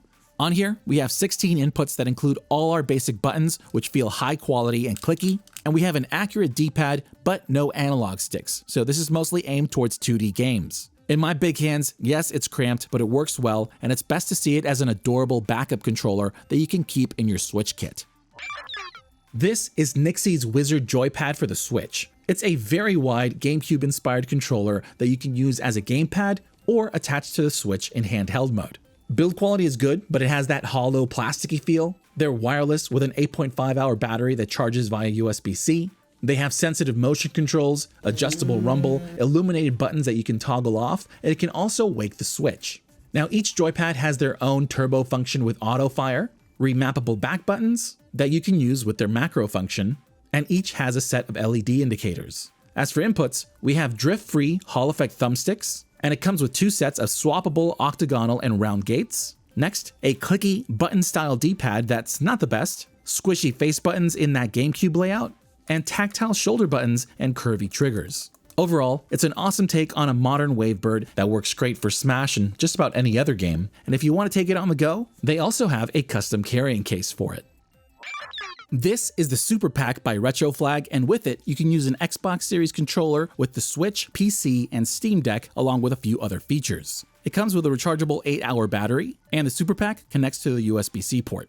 On it, we have function and charging LEDs, pass-through USB-C for charging, pairing and function buttons, 2 remappable paddles, and the mode switch. In the center position, it works as it normally does on the Xbox. The X is for PC and Steam Deck, and the S is for the Switch. Once paired, it can wake the console, and it just works. But I'd suggest remapping the face buttons to match the in-game inputs to avoid confusion. With the SuperPack, rumble still works, and it even has motion controls, but there's also an adjustable turbo function with auto fire, along with macro recording that you can assign to the paddles. Now it goes further with their Keylinker app, which you can use to remap the paddles and adjust settings, but sadly I couldn't get it to work. Might just be me, but regardless, even with just the features that don't require the app, I still think it's worth it. Waterfield Designs, makers of our favorite handcrafted Nintendo Switch cases, is back with their new magnetic case. Like all their bags, it's really well made with durable ballistic nylon, and it's available in 7 colors. I went with the full grain chocolate leather that's worn to give you that unique look, so don't worry, you can be rough with it. Up top, we have loops on each side to use with either a strap, lanyard, or carabiner. Down the middle, we have that magnetic clasp that's strong enough to keep it closed when traveling, and with it, you can even toss a charging cable in here to charge the Switch on the go. The case opens wide, and in here we have their plush liner along with these 2 screen protecting cushions which give the analog sticks room to breathe, and there are also pockets with enough space for a few games or a charging cable, but anything larger will make for a tight fit. Speaking of which, sadly it's not big enough to fit with a bulky case attached. Well, I guess it sort of is if you don't want to close it completely. Regardless, it's still top notch, and it's one of the classiest protective cases we've come across. If you want a way to use your Joy-Cons together but don't want to take a large grip on the go, check out this foldable Joy-Con grip by Impoi and Nufi. The idea is simple. It's pretty much 2 Joy-Con straps combined with a hinge. It's well made with this smoky transparent shell, and both sides have pass-through LED indicators. To use it, you just slide the Joy-Cons into the corresponding rails until they click in. Then you can angle it to whatever suits you best, and it stays in place thanks to that friction hinge. I know it doesn't seem like a huge deal, but as you can see, the slight change in angle helps align your wrists with your arms, which really helps with fatigue when playing for hours on end. But they don't make the Joy-Cons feel any more ergonomic, which is why they also include 2 Joy-Con sleeves with grips to help with that. Overall, it's a useful gadget to keep in your Switch kit, but I do wish they went further, maybe by adding charging and making them detachable. 8BitDo has retrofied their already retro SN30 Pro, now in this awesome transparent crystal purple and jade green. Quick recap, it's an SNES-inspired gamepad that keeps that classic layout with one of our favorite D-pads, responsive face buttons, rubbery select and start buttons, rounded shoulder buttons, along with a few modern upgrades such as elongated curved triggers, symmetrical analog sticks, and home and screenshot buttons. Like most 8-bit DOE controllers, it's multi-platform compatible, it's wireless with a 16-hour battery that charges via USB-C, but it can also be used wired.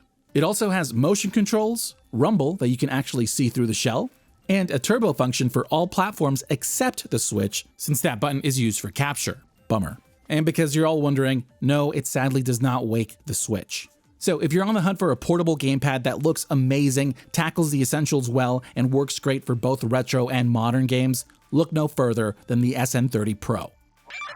This is RetroFlag's handheld controller for both the original and OLED version of the Switch. It has a GameCube-inspired design with things like a C-stick and colorized buttons in this retro transparent purple shell, and build quality is fantastic. On the left, we have a large analog stick and D-pad, both which work well. To the right, big face buttons and that analog stick nub.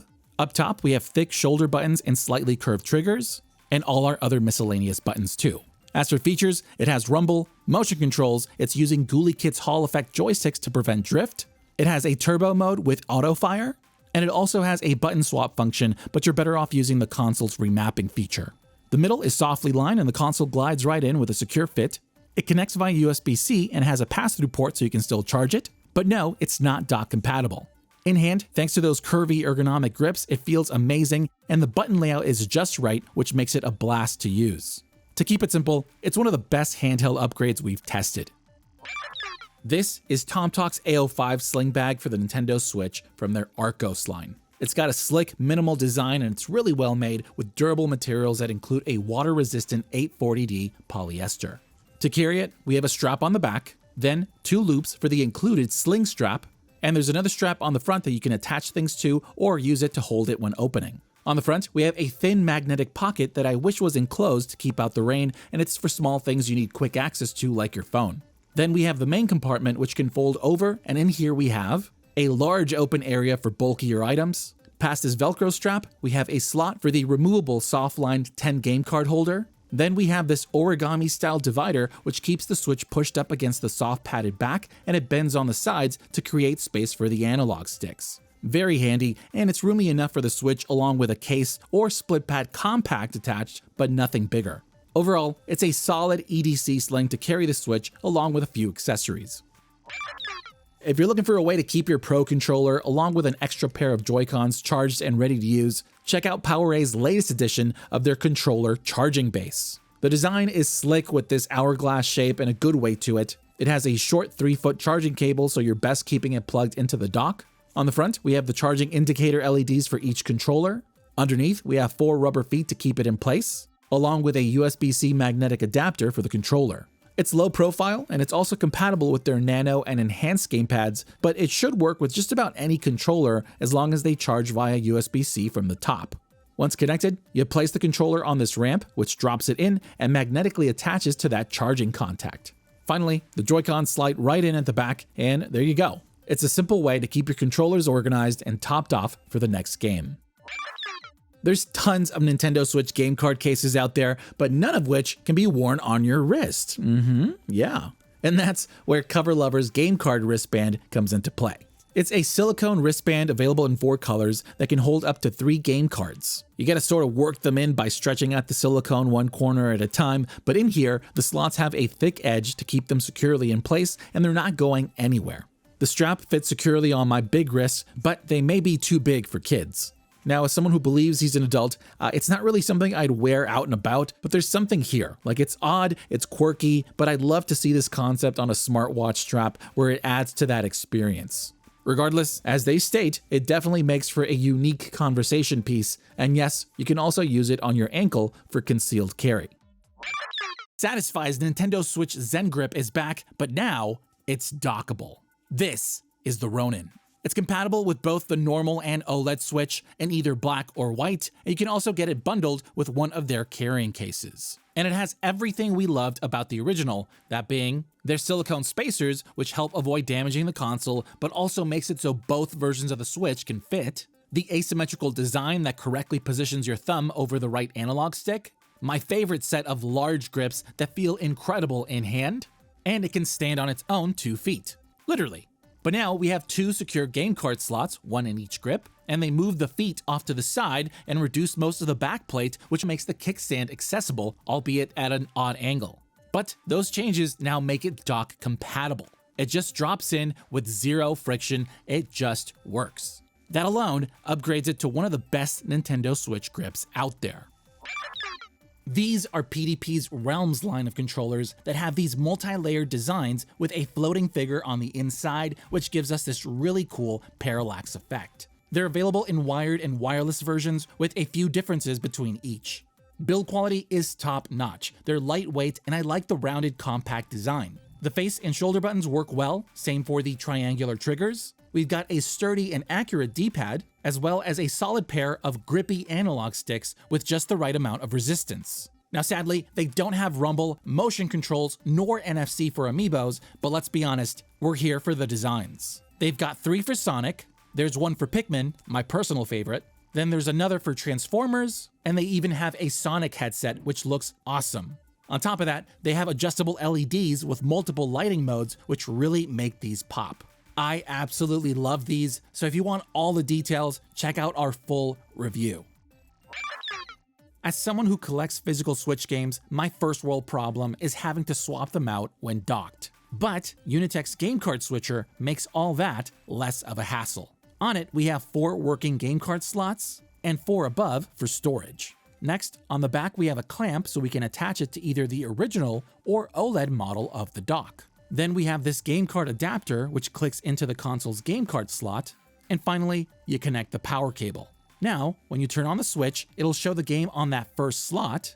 And to change it, you can press either the Switch button or use the included wireless remote to switch to the next slot. It works really well, and each slot is color-coded so you can visually know which you're on. And for those wondering, don't worry, when you put it to sleep, as long as it's powered on, you should be able to wake it up and continue where you left off. And there you go, it's a simple fix that some would call a game changer. You see what I did there? The Nitro Deck is a handheld controller for both the original and OLED Switch that gives you better ergonomics and controls along with some extra features. It's available in many versions, including these sold-out limited editions, and you can get them by themselves or in a few bundles.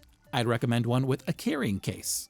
It's got a bubbly ergonomic design that's really well made, it feels great in hand, and it doesn't interfere with anything on the console.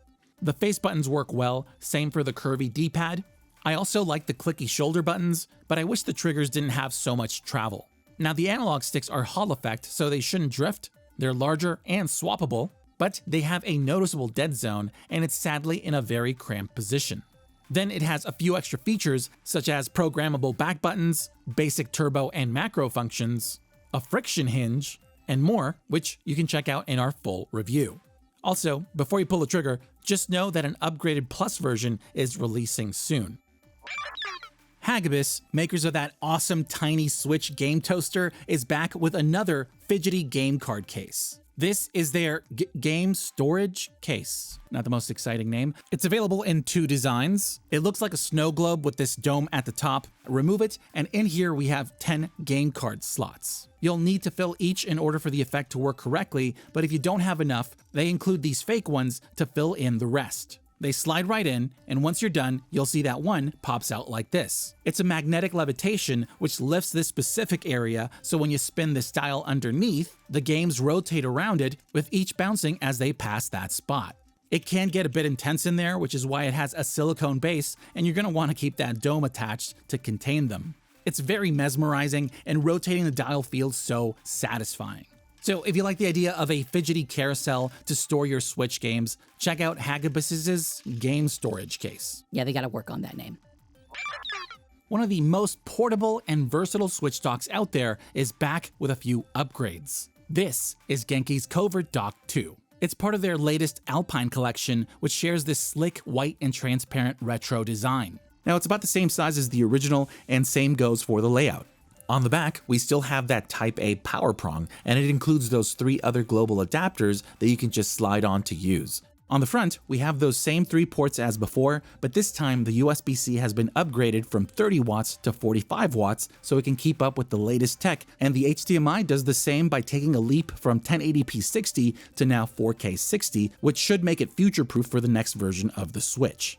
As for the USB-A port, same as before, you can charge your tech with it, but it can also connect them to the USB-C attached device. So for example, if you hooked up your Switch, you can use that port to add something like a wired controller.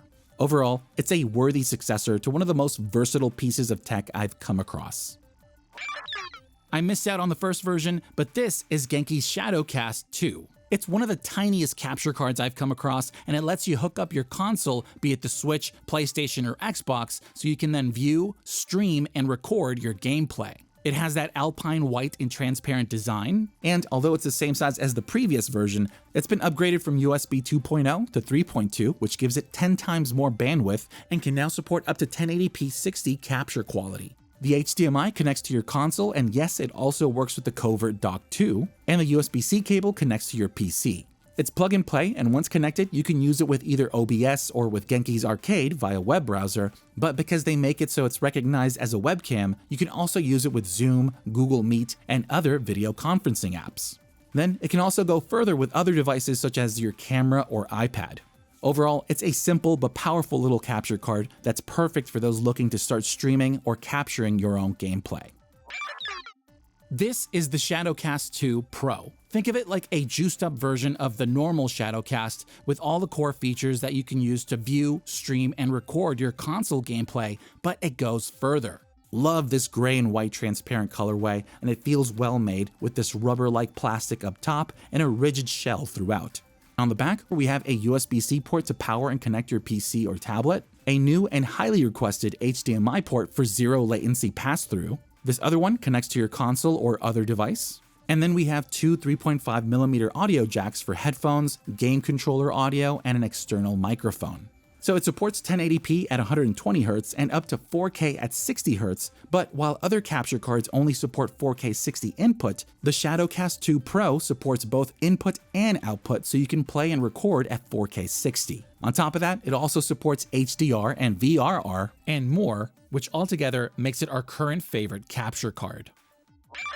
This is an officially licensed mini blockbuster VHS replica, which is of course a Nintendo Switch game card case by Retro Fighters. It's from their limited production Series 1 collection, so it won't be around for long. It can hold 12 games and 4 micro SD cards, and it has the same look and feel of a VHS. Same for the case, looks just like the real thing. It's smaller than a real one. It has all of those remember to rewind labels, along with these textured details throughout. They even replicated the look of reels inside. To get inside, it has this snappy but secure magnetic closure, which makes it very easy to open and close, and it has a nice and smooth hinge. Inside, we have our game and memory card slots. They're made of a rigid but soft silicone, and once they're on here, the fit is very snug, they're not going anywhere. And then you can easily pop them out with this little ejection slot on the edge.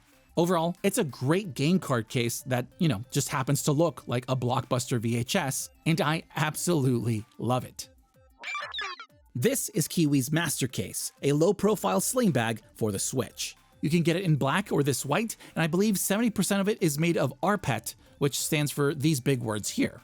It comes with a shoulder strap and handle, which attach to different points on the bag, and you can carry it in a few ways. Off the sides, we have two thin pockets. We have YKK zippers throughout, with a useful anti-theft loop on the main compartment.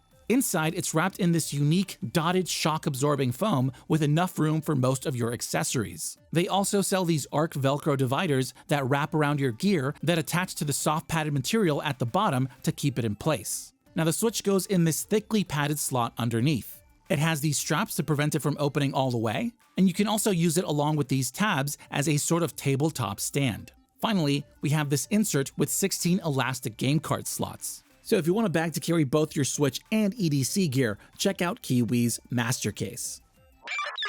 The Nitro deck is back, but this time with a plus at the end. It's available in clear white or this black, and it's almost identical to the original, but now it has drift-resistant Hall effect joysticks in this metallic purple, with these super grippy domed stick tops. Rumble has been upgraded. The eject button now literally ejects the console. Like the Neo S, it has Bluetooth so you can adjust the settings via their app. They added clicky sidekick buttons next to the analog sticks, but that means you have to move your finger off the sticks to use them, or curl those index fingers. They're nice to have, but awkward to use, and just not as useful as the back buttons. Next, it also now works as a portable dock with their USB-C to HDMI adapter on the output port. Awesome upgrade here.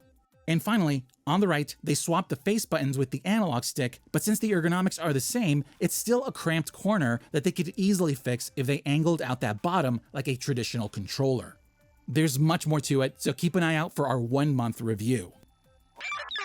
This is Kiwi Home's dockable grip case for the Switch OLED. You can get it in green, red, and this black. It's very skeletonized to make it dock compatible, and the TPU and PC materials feel really good in hand. They're rigid but flexible, and that makes it so the console pops right in.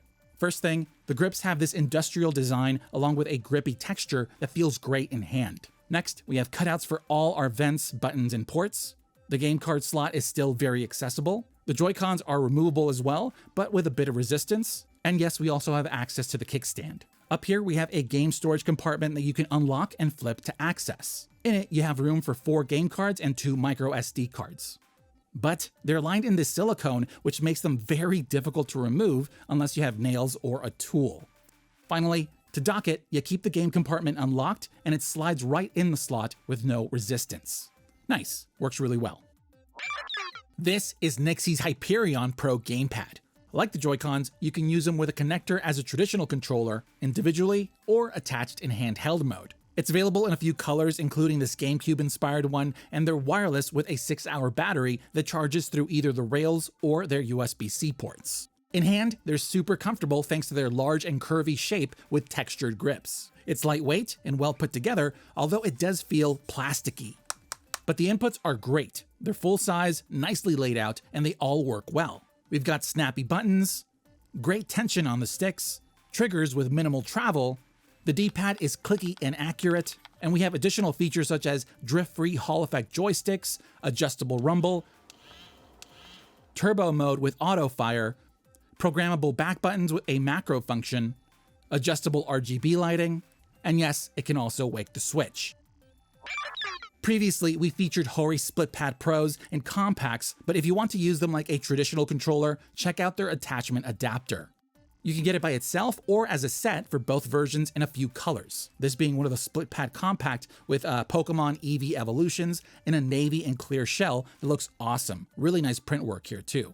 The controllers are the same as when we last checked them out, but to keep it short, they're really well constructed. They're slightly wider than Joy-Cons, so they can move the inputs higher up, which makes them more comfortable to use, and all the buttons and sticks work really well. The adapter is wired with a long, almost 10-foot USB-A cable that connects to the dock. On the back, we have this big ol' hump for the audio jack underneath that you can use with wired headphones or a headset. Then in the middle, we have audio controls to adjust the volume and mute it. Not much else to it, but now you can use your split pads as a wired controller. I only wish it was wireless, because that'd be awesome. This is the Neo S by Cracked, and it's pretty much a Nitro deck as a controller. It's available in multiple designs, some limited, it's wireless with an 8-hour battery, and it's multi-platform compatible. Build quality is top tier, it's got a good weight to it, and it's in this portable rectangular shape that, although is perfect to showcase artwork, it's not the most ergonomic. But the textured grips on the back do slightly help with that. Like the Nitro deck, it has the same swappable analog sticks, springy face buttons, one of my favorite D-pads, but slightly different shoulder buttons and triggers, and a bigger cracked button. As for features, it has motion controls, adjustable rumble, an audio jack for wired mode, drift-resistant Hall effect joysticks, basic macro and turbo functions. It can wake the Switch, and my favorite, it has Bluetooth so you can connect it to their mobile app and easily adjust all those settings. I rushed through that here, but for all the details, check out our full review. Last time, we checked out PDP's line of Realms controllers, where I gave you a glimpse of this guy, their Sonic Realms headset. It's got that same multi-layered design with a floating Sonic figure in this running pose on the inside, which gives it this awesome parallax effect, and it lives in this transparent shell on the right ear cup. Sadly, it doesn't light up though. But the rest of the headset also looks great. It's in that Sonic colorway of red, white, and blue with a yellow-tipped microphone. It's wired, it's lightweight, and can extend enough to fit my big ol' head. It's really well made with a lot of attention to detail. The headband is made of flexible polypropylene, did I get that right? With these soft foam ear cups in a durable fabric, and you even have Sonic on the inner mesh. As for audio, it has 40mm drivers that sound good, and it has a volume knob on the left ear cup. Then we have a noise-canceling microphone with flip to mute. Overall, it's a solid starter headset that's also awesome to display. If you travel a lot with your Switch but want to safely take an extra pair of Joy-Cons with you, check out this Joy-Con storage case by IINE? Let's go with that. It's an acrylic transparent shell with a perfect fit for the Joy-Cons, which means they won't fit with a skin or case attached. You can get a version for just the Joy-Cons, but we went with this one that has extra room for the straps because it works with or without them. This one also has an open slot underneath for the wrist straps. And if you try hard enough, you can also cram them in there. The Joy-Cons pop right in these slots and the case magnetically clasps shut with just the right amount of strength to keep it from opening in your bag. The case has slots for all the buttons and analog sticks, which helps prevent them from being turned on so you can avoid battery drain. And the one for the sticks is wide enough that you can use with thumb grip caps attached. Love that. Overall, it's a durable design case that can both showcase and protect your Joy-Cons on the go.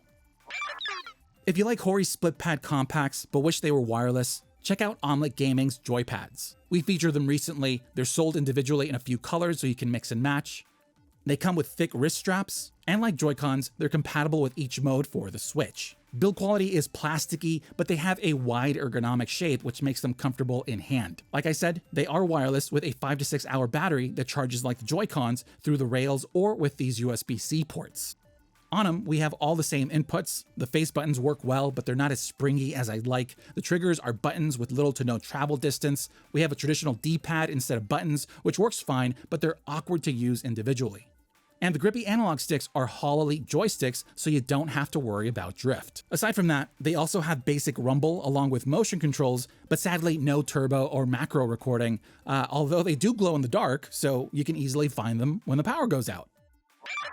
It's been a while since we checked out screen protectors, but my OLED needed one, and I came across this Glass TR Easy Fit one from Spigen. They're tempered glass with a 9H hardness, which I prefer over film. It's a 2-pack, so you'll either have an extra for another console, or if you're like me, you'll get an extra chance to hopefully get it right. Hopefully. You get everything you need to install it, and then you use their Easy Fit tray that perfectly aligns the screen protector for you, but you still have to try and avoid getting any dust in between, so we'll see how this goes. First, clean the screen, make sure nothing's on there.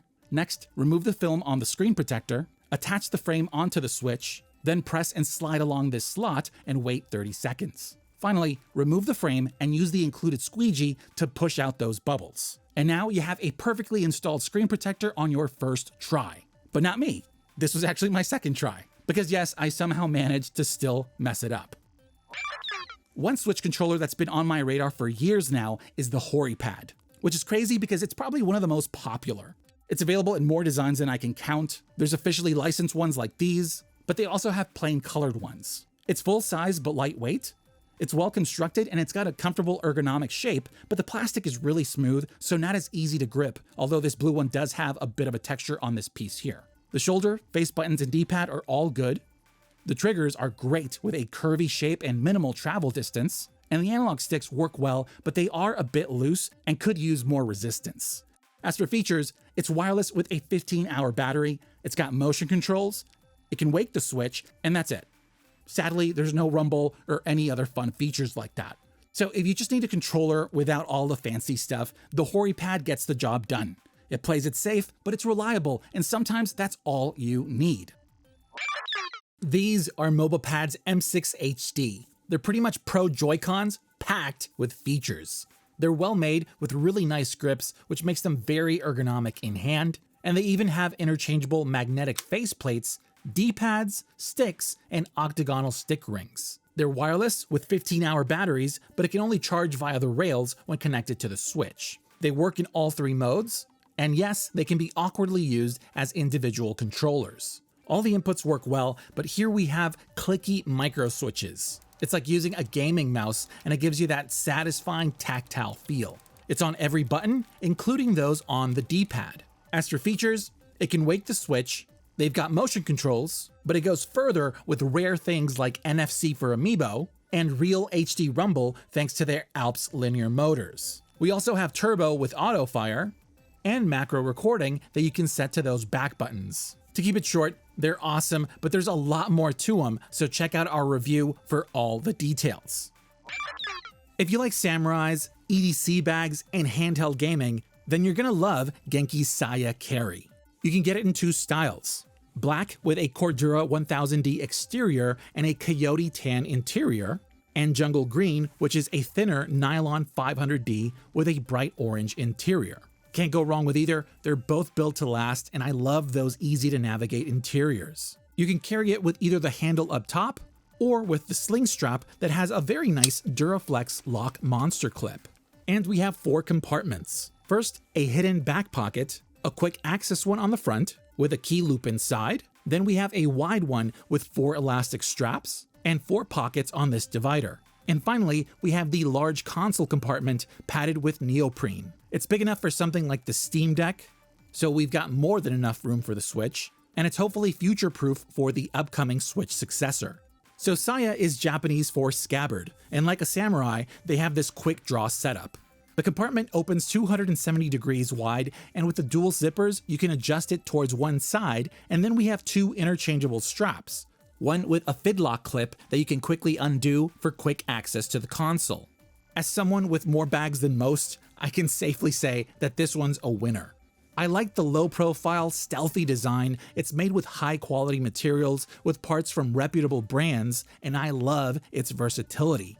They didn't cheap out on anything, and you can tell that a lot of love and care went into making it. I didn't even get to mention that it comes with a tracking card and a very cool 2-in-1 screen cleaner, but I'll get to that and much more in an upcoming packed episode.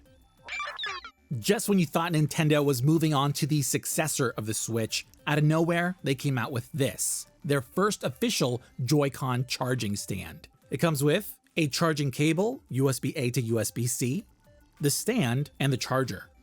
It's pretty much the same from their charging grip, but slightly modified. On the back of the stand, we have these cutouts so you can route the charging cable through, but I'd avoid it, and I'll tell you why in a bit. The charger snaps onto the stand, and then you attach your Joy-Cons, or NES controllers since it has enough clearance underneath. Then you can connect the charger to juice up those controllers. But the reason I said to avoid routing that cable is because this way you can detach the Joy-Cons along with the charger to play and charge at the same time. Clearly, it's not the most ergonomic, but very useful when you're in a pinch. So it's simple, versatile, and even though it's late to the party, I have a feeling that these will be useful for the Switch 2 or Pro or whatever they're going to call it. Retro Fighters is back with a Pro version of their GameCube-inspired Battler GC. You can get it in black, this purple, as well as a limited edition crystal, which looks incredible, but there's only 2,000. It's multi-platform compatible, works for the Switch, PC, and with the included adapters, you can also use it, obviously, with the GameCube, as well as the Wii and Wii U. It's wireless with a 10-hour battery that charges via USB-C. It can connect via Bluetooth or 2.4 GHz with either their USB or GameCube adapter. While the first version had this hollow, lightweight feel, the Pro has a great weight to it. On the back, we have this grippy micro texture, and it has one of the best ergonomic designs I've used with this sculpted grip that really gives you that locked-in feel. Very secure. The layout is clearly GameCube-like. We've got that rounded group of face buttons that have a similar mushiness to the original. They work well. The analog sticks, compared to the original, are just about the same size, same design, including the C-stick. They even have that texture at the tip of the nip. And both have octagonal gates, which give you that kind of satisfying conformation at each direction. Oh, and feel free to slam these around in Smash Brothers because they use Hall effect joysticks, so no need to worry about them eventually drifting. And they take just the right amount of pressure to click in. The D-pad is big, slightly rounded, with a good pivot. It has clicky kale switches, and so far, it's been pretty accurate. Up top, we have our L and R buttons, along with thin Hall effect triggers with a similar travel distance to the originals. They're dual stage, so we have that analog pull with a digital click at the end. And yes, those are also kale switches in there. New to the Pro model, we now have 2 back buttons here that you can program. It also has an adjustable rumble and an X input to D input swap function. And you'll be glad to know that yes, it has very accurate motion controls. Overall, it's an awesome Nintendo Switch controller that I love for Smash Bros. Ultimate, but it's also become my favorite to use with the GameCube and Wii. Best part, it's so easy to swap between them. This is the Flashiibo Pro. I hope I got that right. It's an NFC emulator that lets you take up to 215 amiibo in this tiny portable size. It comes with a lanyard so you can use it as a keychain, and on it we have a 1.4-inch OLED backlit screen with 3 buttons so you can quickly navigate and select. And it has a rechargeable battery that you can juice up via USB-C. The interface is very simple, but they also have a detailed FAQ with all the info you'll need. You can add amiibo through either their web portal or via their mobile app on an NFC-compatible device. On it, you have a scan option so you can convert your amiibo to digital.bin files, or if you already have them, you can access them through the file picker or an online drive. Then you can add the amiibo to an empty tag on the Flashiibo Pro, and it's ready to go. Really easy to use, it's a perfect way to back up and take all those amiibo on the go. If you're tired of comfortable, full-size controllers, or you just have very small hands, check out the adorable Atom by Cracked. It's a tiny gamepad that you can get in 8 colors, 2 which are transparent. It's wireless with an 8 to 10 hour battery that charges via USB-C, and yes, you can also use it wired. As you can guess, it doesn't have rumble or motion controls, but it is multi-platform compatible, so you can use it with the Switch, your phone, PC, and more. At this size, we have shrunk down versions of all our inputs that work well, but we have no analog sticks, which means it's not compatible with games that require them. The good news? With a shortcut, you can make the D-pad act as either the left or right stick, which should make it compatible with more games. So in use, it's clearly not the most ergonomic, but it does work, and it's best for casual 2D games or those that don't need dual analog sticks. There's much more to it, so for all the details, check out our full review. This is the special edition of Fujifilm's Instax Mini Link smartphone printer. Think of it like a portable version of the 90s Pokemon Snap Station, which is made up of this Instax mini printer with a Pikachu silicone case, and it lets you print your Switch gallery images on film via a dedicated app.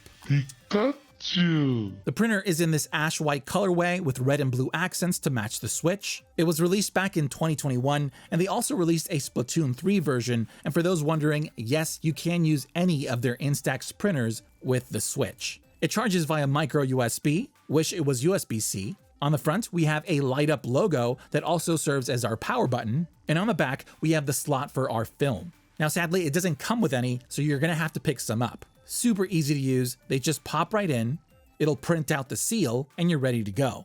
First, you connect and set up the printer with the Instax Mini Link for the Nintendo Switch app.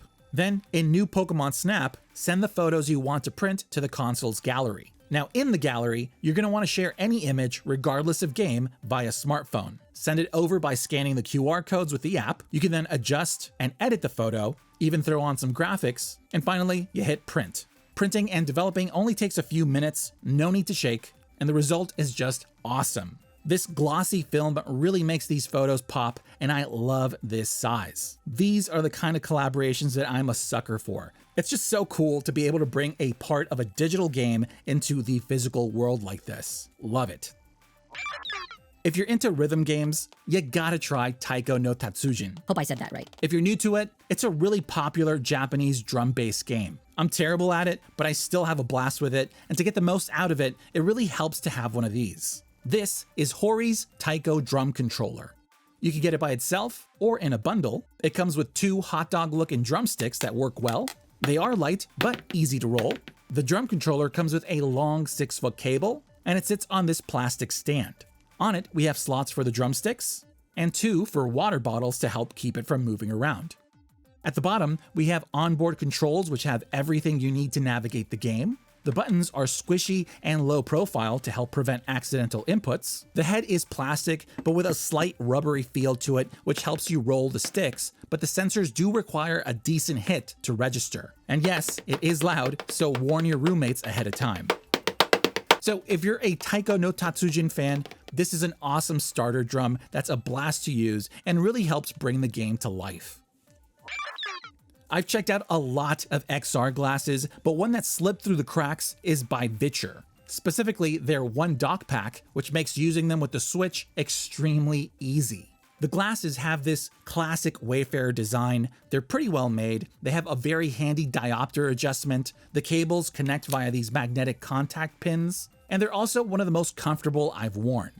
As you can see, the specs are similar to what we've seen on other XR glasses. The OLED screen is beautiful with a 120-inch screen size. It's HD, but still sharp, and it can run at 60 frames per second, making them perfect for most modern consoles. Now, the dock is what makes it a breeze to use with the Switch. And yes, it also works with other devices. Up top, we have the power button along with LED charging indicators. And on the front, we have HDMI and USB-C inputs to connect your console. And then we have two others for the glasses. So if you have another pair, you can both see that same screen for co-op or multiplayer games. Inside, it has a 1300 milliamp battery to power everything, which can give you roughly 8 hours of gameplay. Setup is simple. You plug in the glasses, the Switch, you power on the dock, and you're now playing on a massive screen inside these tiny glasses. It really gives you such an awesome cinematic experience. There's a lot I'm leaving out here, but out of all the ones I've tested, this bundle is easily the one I'd recommend for gaming, especially for the Switch because of how easy it is to use. On top of that, they also have a lot of accessories to upgrade the experience, such as a dock mount for the Switch, a bunch of useful adapters. They also have an Android TV powered neckband with speakers, integrated controls, and it has a rechargeable battery to power itself as well as the glasses. And finally, as of now, they also have new Pro versions of all their gear for those who want to go further with it. We featured a lot of game card cases, but this one ups the capacity by a lot. It's by HEIYING, and you can get it in 3 designs. At this angle, it looks like any other until you turn it on its side. It's about the size of a brick, and that's because it has 95 game card slots. It has magnetic clasps that close with a snap, and has just the right amount of strength, but blunt force will pop it open, so try not to drop it because you don't want hundreds of dollars worth of game cards flying all over the place. It has silicone inserts with slots for the game cards, and there's also some for micro SD cards. Each side has 12 slots, but there's only 2 for micro SD cards, one in the front and the other on the back. The cards pop in easily with a perfect fit, and we have these little cutouts off the side so you can quickly take them out. Doing the math, let's say each game was just $30. You're looking at almost $3,000 worth of games that you can pack in here. So because of that, I would not recommend carrying this around. You're much better off keeping it at home, but if you want one to take on the go, I'd suggest one of those smaller ones. These are Nyko's dualies. They're odd-looking Joy-Con alternatives with pretty bad reviews that years later caused them to drastically reduce the price, which now makes them sort of okay. But first, a big PSA, you need to update the firmware in order to use them. They're available in 3 transparent colors, and I went with this black textured one, which also comes with 2 sets of thumb grips, one low profile and one tall. They charge via USB-C, no rails on here, so they can't be used in handheld mode. They're very plasticky but durable, and they have this odd hourglass shape. In hand, they're awkward, but a good size. I do like this lip on the back for your fingers to rest on, and the layout is comfortable in both orientations. The inputs are just okay. We have recessed chiclet face buttons, thin wraparound shoulder buttons, next to tiny triggers, squishy SL and SR buttons, and the analog sticks are fine, but they have no grippy texture. As for features, they've got a 6-hour battery, but you can't charge them while playing. Very odd. Same as the Joy-Cons, they have motion controls, rumble, on-the-fly basic turbo, and you can use them individually. But no NFC for Amiibo, and no IR reader. I know you guys love your IR reader. Overall, they're nothing special, but they get the job done, and at a discounted price, they're a decent extra pair that is probably worth considering, as long as you can keep them charged. You did it. You made it through 2 hours, 4 if you sat through the last one, and I just want to thank you for watching this very odd series that I started almost 8 years ago, requested from viewers like you. As I've said previously, I think this wraps up the Nintendo Switch HAULED series, but don't worry, because we're gearing up to do it all over again for Nintendo's next console, which I'm hoping will release early this year. So if you haven't yet, subscribe, because a lot of you haven't, and ding the bell to stay notified for that. Now, one question for you. I really want to know what were some of your favorites from this series, be it cases, controllers, weird gadgets, etc. Drop them down in the comments and let's talk. And finally, if you're looking to pick up anything featured in this massive list and want to help support us at the same time, because this all gets very expensive, please check out the affiliate links in the description below. Once again, I'm Sergio AM, and I'll see you for the next box. If you like this video and want to help us out, click that thumbs up button and leave a comment below so we can talk. Now, if you want to go further, subscribe and ding the bell to stay notified whenever we post a new video. You made it to the end, and I just want you to know that you are the reason we do what we do. This is Sergio AM, and I'll see you for the next box.